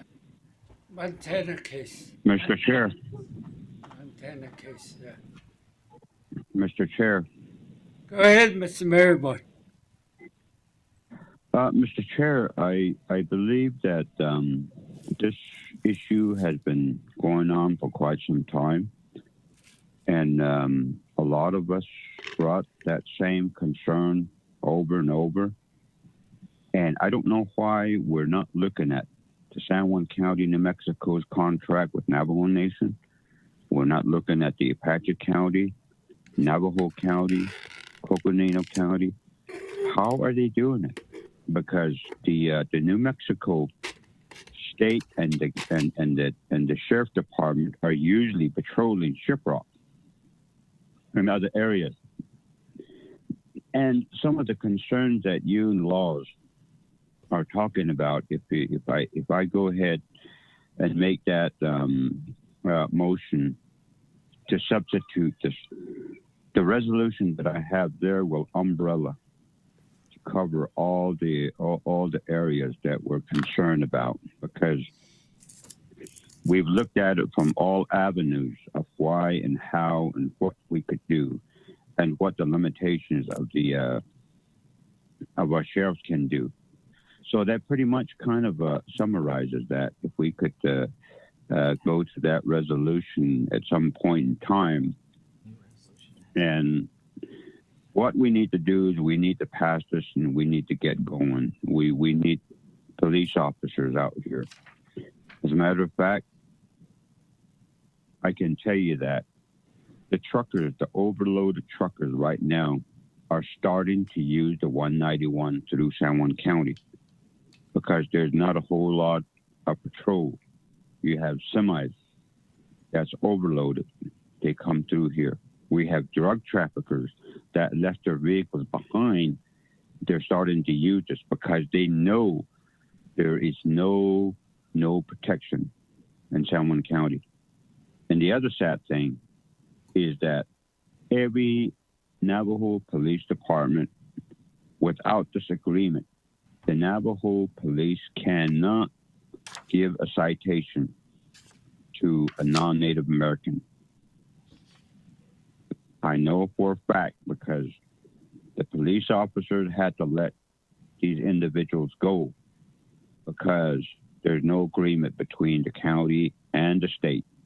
The Navajo Nation will say, well, just call it in. So they'll call the San Juan County Sheriff and they'll come down, either pick them up or let them go. But if the highway patrol or the county is out on the reservation, they will stop the Native American. So there is something wrong here, something that is not right. We need to look at these avenues and we need to make this happen, because while this is happening, people are being threatened in Anna, Keystone, Red Mesa, Mexican Water, all over. Things are falling between the cracks. This needs to stop. And good thing Anna were the one that stepped up and said, this is enough. So according to their position, we're this far. So if you would allow me again to make a substitute motion to use the resolution that I've sent, I think that will pretty much cover all the bases, Mr. Chair. Mr. Maryboy, there's no motion at this time, so your main motion will be appropriate. I would like to make that motion. Excuse me. Mr. Adams? Well, I would just make a suggestion to you, Kenneth. The resolution that's before us, if you just scratch out after line 3, Public Safety, Shiprock Police Department. If we just scratch out Shiprock Police Department, it would say, with the Navajo Nation Division of Public Safety in patrolling within the chapter tribal government boundaries located in San Juan County. That would accomplish what I think you want to accomplish if you just eliminate. I believe that sounds like the first resolution that I sent. Yes. Before Mac, I sent you the latest one. Yeah, Do you have the latest one available? I sent you that one. Yeah, we can't use that one where it would be in violation of Utah Open Meetings Act. But you could change the original one by removing Shiprock Police Department in that resolution, and that would accomplish what you're trying to do, I believe, Kenneth. Well, thank you very much. That kind of covers some of the areas that we talked about. But you need to understand that there is a whole different set of rules that the Navajo Nation is going by. And that's what I acknowledge on the latest one. And if Mac feels that this resolution is that he introduced this resolution to us now. So what's the difference from the resolution that I'm recommending? Because I believe that that's going to touch up some of the bases that Bruce just barely alluded to. 3 different Navajo Police Department. Well, in just trying to get this thing moving, I guess I'll make a motion that we strike Shiprock Police Department from the resolution before us today and pass the resolution as presented in today's meeting. And then if Kenneth wants to revisit this at another time, at least we could get the ball rolling today. Yeah, negotiation. Yep. They can finalize the. Yeah, we have to finalize the contract later on after we negotiate, and that mentions it in here on that 4th whereas, 5th whereas down. It has that negotiation. This will apply to the Northern Police Department, which is Shiprock. Kanda. And then another, if it's going to be covered by Kienta, everywhere will be a separate police department. And then Western Navajo Agency, Tuba City. Yeah, it's the whole Navajo Nation Department of Public Safety. So all 3 of those Mr. Chair, we'll reach out to. Mr. Chair. Yes, sir. Go ahead. According to our rules of order, there is nothing that will hinder the substitute motion that I would do to replace the one that's before you. The resolution that's coming that Mac has that I sent him talks to all of those. And if there's none, this morning. I hate to confuse the whole situation because I know the Navajo Nation and the county is going to have to start all over again. If he could give you that resolution, read it. We could table this. And to me, that's going to state all the problems. And so, but, we could do a special meeting. Yeah. Next week or 2 days. Yeah. To get it. Or you just modify the language on here.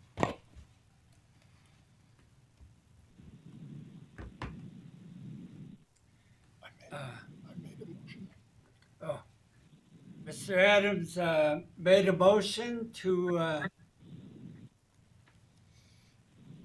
the current resolution that's before us by deleting Shiprock Police Department and insert it.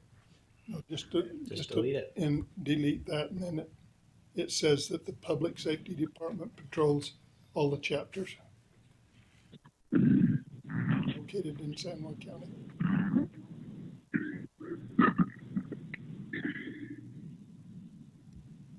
So that one is before us, or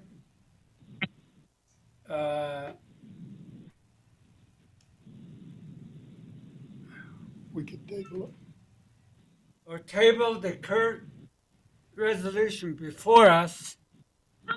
And the reason why Mr. McDonald is not coming forth with your new revised resolution requirement, public notice, Utah public public notice. notice has to be 24 hours. presented within 24 hours. And this item fails to meet those requirements.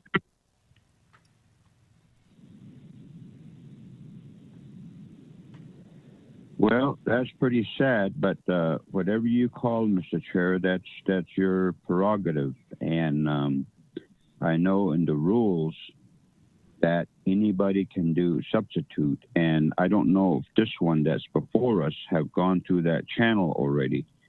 But if it did, then I would stand to table this and call for a special meeting to talk and fix the one that's before us. The one you Or said. the one that I sent. The one that I sent. Oh. Bueno.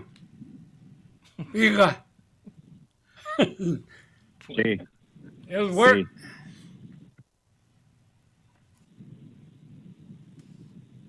So I recognize Mr. Bruce Adams' motion to consider the one that's before us with some deletion of the language, and there was no second. So therefore, do I hear a motion or substitute motion to table this particular resolution before us with a directive for a special meeting? Excuse me. My voice is giving up. Mr. Chair, with the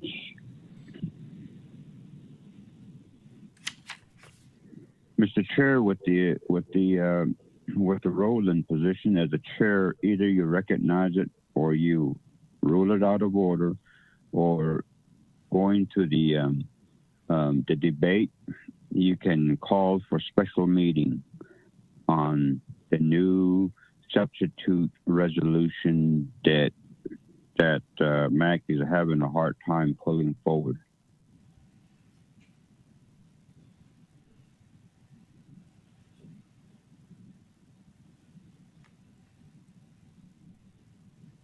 It's against our law.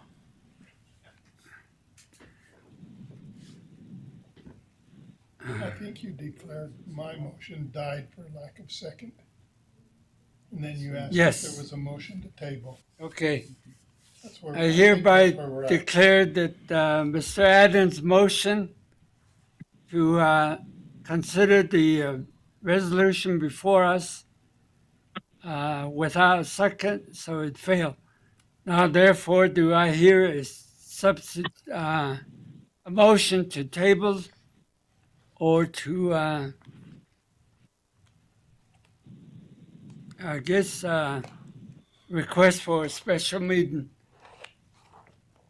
Mr. Chair, I'd like to make a motion to table this item and request for a special meeting to further discuss the new resolution that we're being careful not to bring up because of the rules. Motion made by Mr. Maryboy to table this particular resolution with a request to have a special meeting sometimes tomorrow.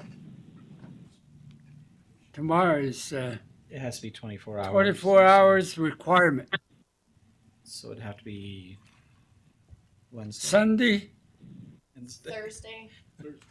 You can do Wednesday or Thursday. So as long as you're 24 hours in advance. Oh, today's Tuesday. Sorry. So yeah, Thursday. I'm a day behind. Thanks, Megan. So it'd be Thursday or Friday. I know that Commissioner Maryboy wants to get this done quickly, but I'm just wondering if we couldn't just put this on the next county commission meeting agenda and address it then.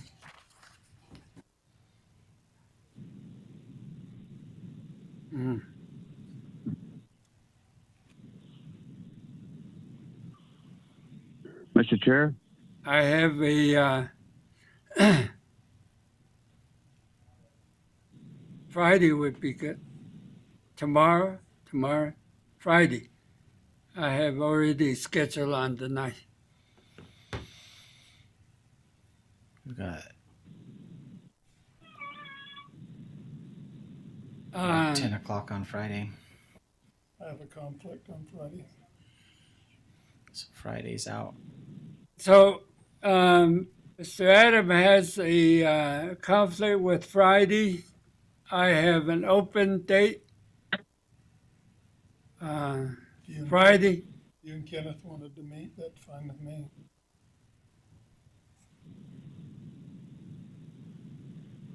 On So- Friday.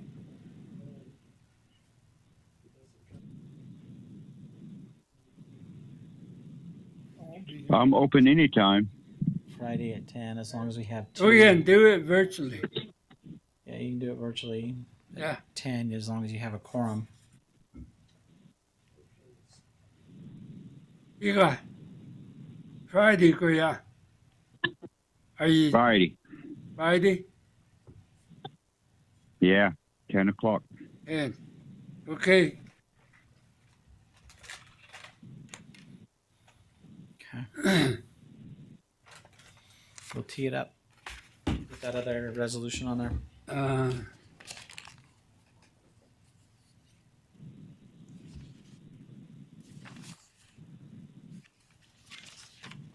Anyone second?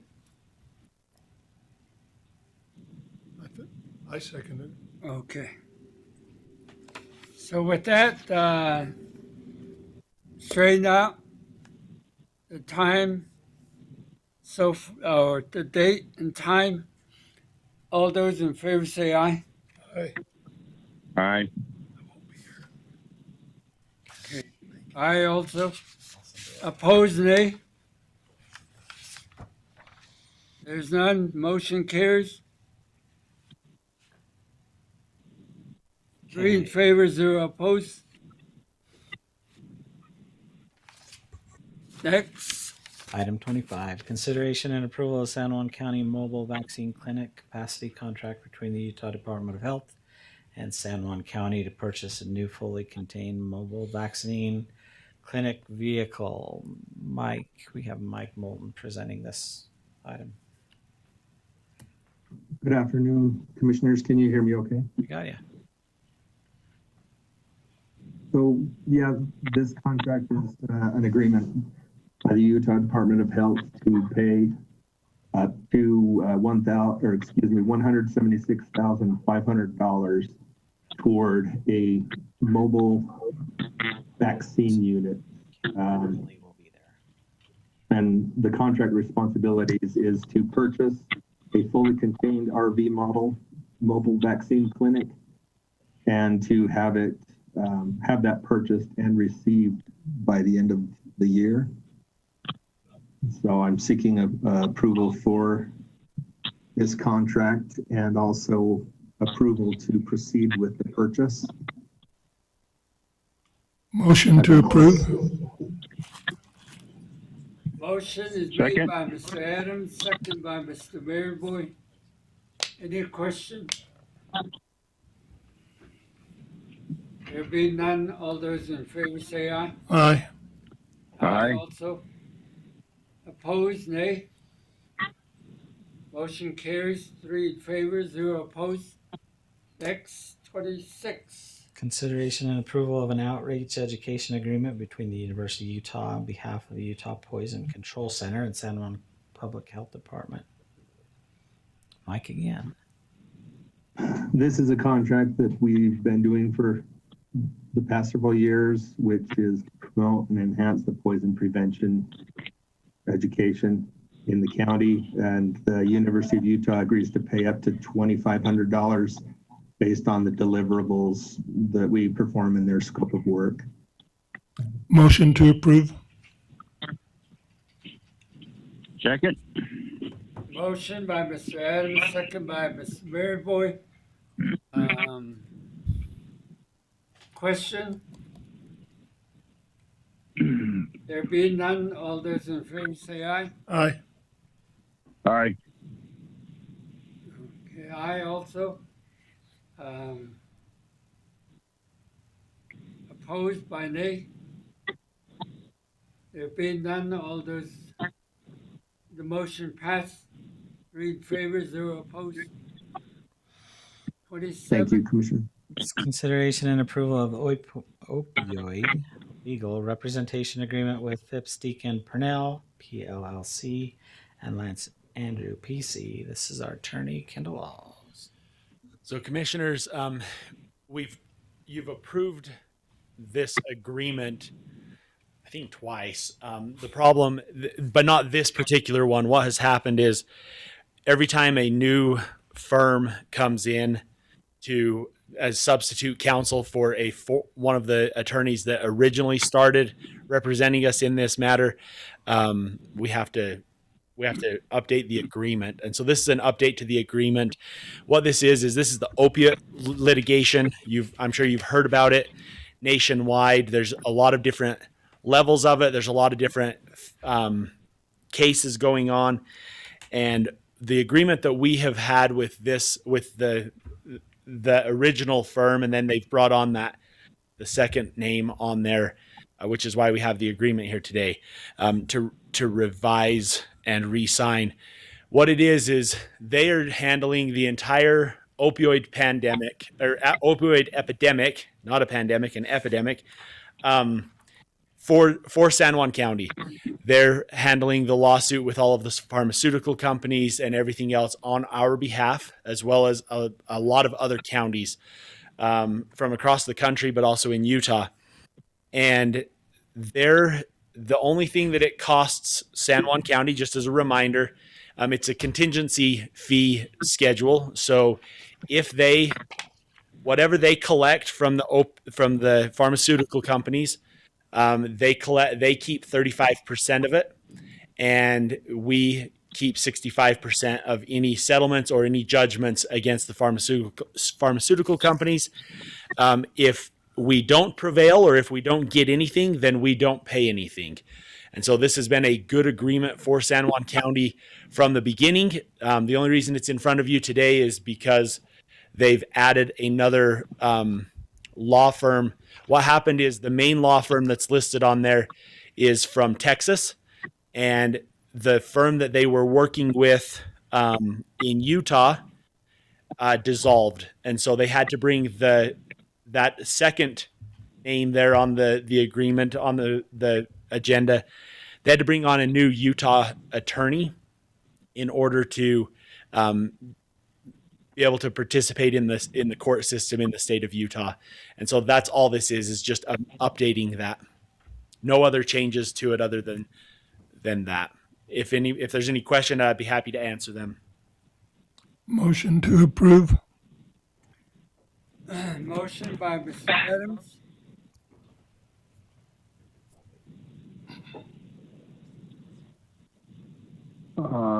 Question. Is there a second? Second with a question. Okay. Go ahead with the question.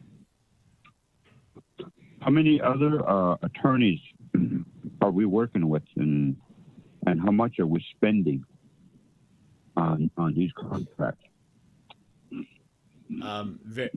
Very few. If you'd like to put it on the agenda in on a future meeting, I'd be more than happy to go over them. I don't have but maybe like 3, maybe. And some of those cases are most of those cases are cases that have been going on for a while, and they're at the appellate phase now. My office is actually handling just about everything internally, and a quick look at your at the budget year to date would show that the budget for outside legal is not anywhere near reaching the amount budgeted for. We're staying well below the budget by keeping most of these things in-house. This is one of those rare instances where there isn't a county attorney's office out there that would be doing their county and their client an appropriate service by trying to handle a case like this in-house. It's such a unique situation that and where it's a contingency fee, for example, there's very little risk, if any risk, to the county, because it's up to them to put up or they don't get paid. As far as cases in general, 2 or 3 that have outside legal services. Okay. At some point in time, I'd like to maybe get a roster from you, Kendall, of how many we have and what cases they're handling, and what's the situation with the cases that they're handling. Yeah, that's all I would need. I'd be more than happy to do that. I did that early 2019, I think. I did that with the commission, and I sat down with you in a commission meeting and kind of gave you an update. That was a pretty large file at the time, and it would be considerably smaller now. And so I would be more than happy to do that if the commissioners want to put it on an agenda in the near future. I think it's good to occasionally update the commission and the public in general as to what's going on. I think everybody will be surprised at the changes and the difference since the last update. So if the commission wants to give me a date, as long as jury trials are starting up, so I'd want to make sure that it doesn't conflict with one of my jury trials or something like that. But if you'd give me a date, I'd be more than happy to come and present as part of a commission meeting. I think if the 2 commissioners are already up to speed with it, it's up to them if they want to report or not. But what I request for is all I want. And if they want to report, then it's up to them. Other than that, I just wanted the roster up. You understand? That would be interesting. Also, I don't have any information as to caseload, contracts. Are you talking about the case that's on the commission agenda today or other cases? Kenneth, I'm not quite sure. I think as a commissioner, everything it's our business. If there's other cases. Well, I don't deny that. I just none. wondered if we're dealing with something different than what's on the agenda. I think you're aware of it, and that's all I need. Out and internal and external, I guess that's what it would be. I call for a question on the motion.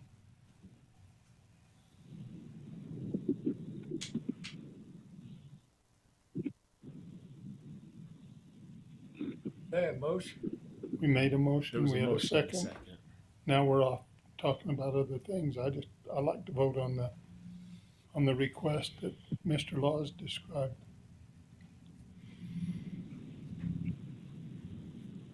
Which is the revised contract on the opioid litigation. Yeah.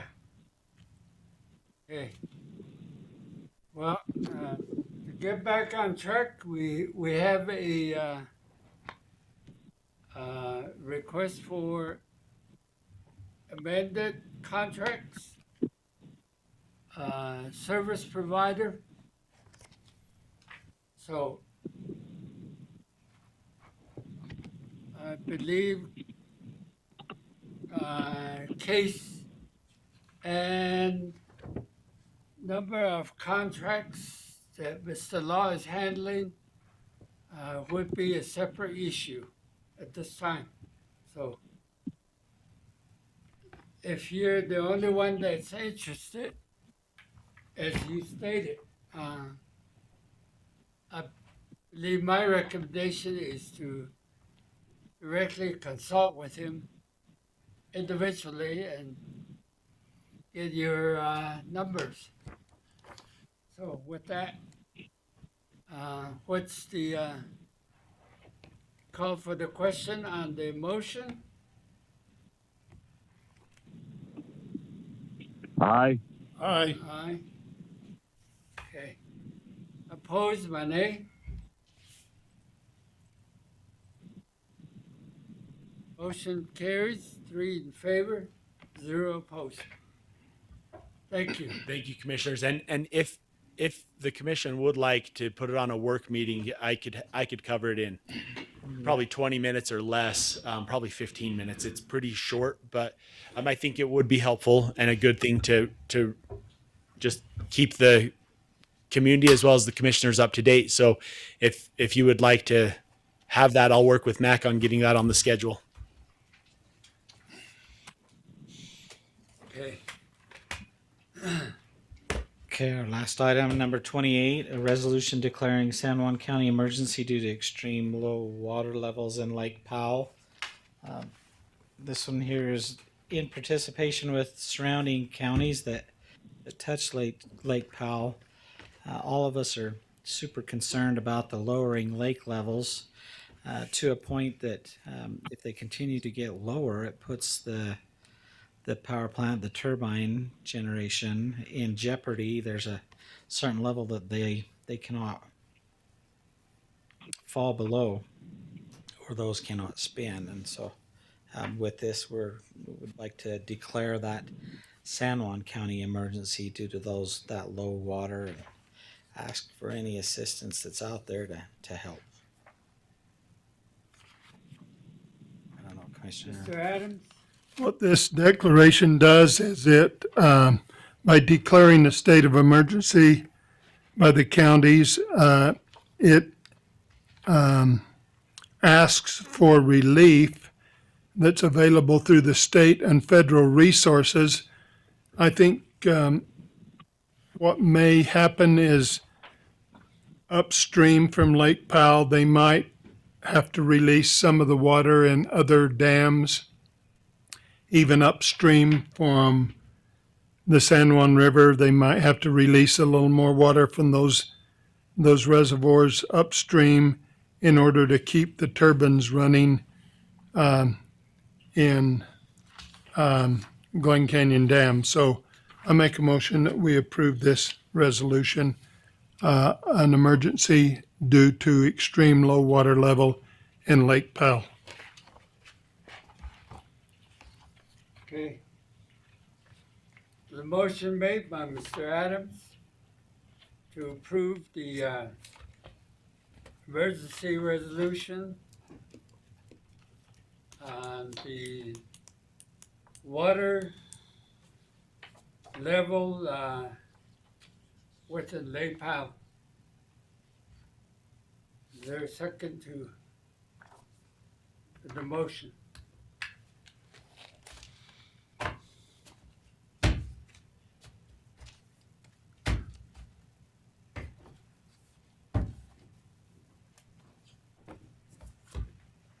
I second with a question. Second by Mr. Maryboy. Go ahead. Pose your question. So this sounds like a supporting resolution. Where you at?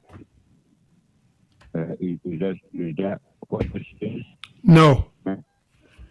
This is a resolution that the counties that border Lake Powell have put together themselves. That would be Kane, Garfield, Wayne, San Juan, Grand. Those are the ones that I'm aware of. Well, it is a concern, and I think just about every other day people are asking each other of the drought and the water level going down in the San Juan River. I wish we would have known of the development of a drought commission or whatever they're called. So that way, I think there's a lot of concern out there that would weigh in on this. One time we took a trip to this generating station, and we are aware at a certain level, the turbine works on the pressure of the water. And if the water drops, the pressure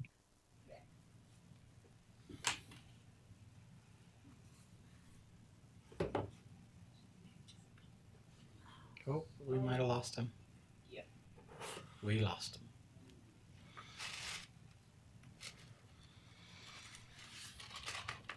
So it looks like it's just you two. Okay, call for a question on the motion.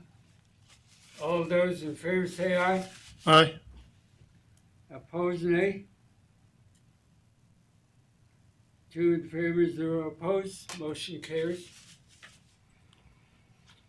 Report.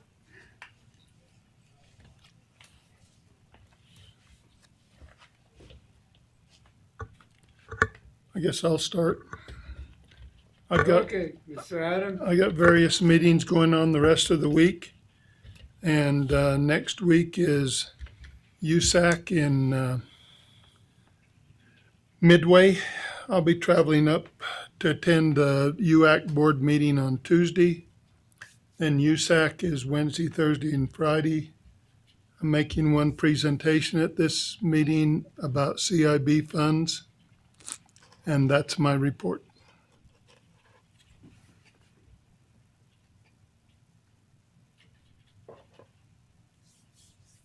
No report for me.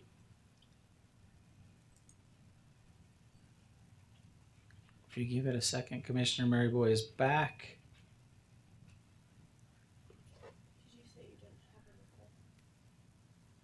He'll be able to give his report.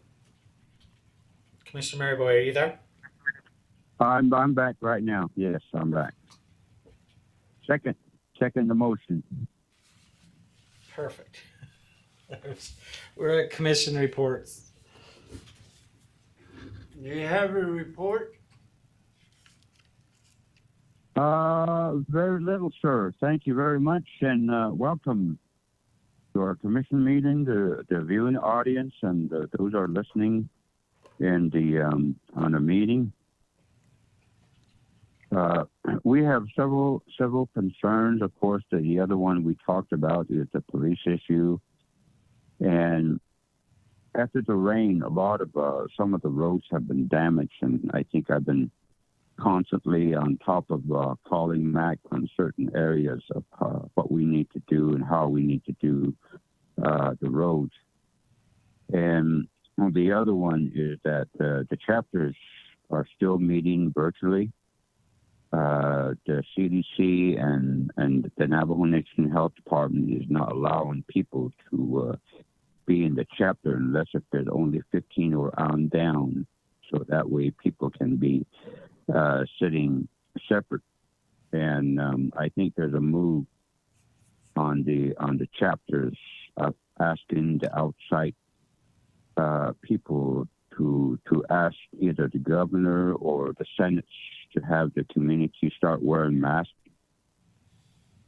Is we make a lot of business with outside and to different stores, and we wear masks and we protect everybody else and we go by the guidelines. But I think it's at the point where the communities are asking for the same respect. So those are probably going to be coming out. Those are resolutions. And then the other concern that we're talking about is we're getting very, very frustrated with the last meeting that the Resources and Development Committee has. We made a report from the county everywhere to start negotiating on the road issue. Somewhere along the way, either the committee have dropped the ball or something. We're trying to reach back out to where we need to meet with the Resources Committee to where we can start working together with the county and the nation to start maintaining the roads. And that's the frustrating part, is to get them to come out and also listen. So these meetings are ongoing, and other than that, there's places where the roads are being maintained, and some of the areas where we don't have a right to are really, really bad. And there's places where elders have to go out and get water and wood and stuff like that. And they're not being maintained. So that's some of the concerns. And we still promote vaccine to make sure everybody's vaccinated. The booster shots are out, and they're getting to the elders and those that have health conditions. And I'm getting ready to get mine sometime this week. So that's out, and basically just keep on doing what you're doing. I appreciate the two commissioners out there doing what they do, and I think we try hard to provide services to our community. Sometimes we do shortfall, but that's it. And other than that, I am behind an individual when I just barely came on, was talking about the tax. You know, that's been my concern from day one when I got into this office, and I did made an open comment saying that if there's any way in the authority and power that I have to keep the taxes down, I would. And I still stand by that. And every now and then there's going to be a smart aleck that would say the Native American don't pay tax. You know what? That's a bunch of BS. The last time I bought a bubble gum, I had to pay tax on that damn thing. So we do pay tax. We're part of it. And here we are. And thank you very much, commissioners. And this will be the extent of my report. Thank you.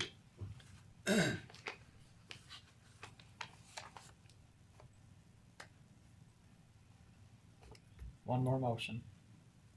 Motion to adjourn. So moved. Mr. Adam moves to adjourn.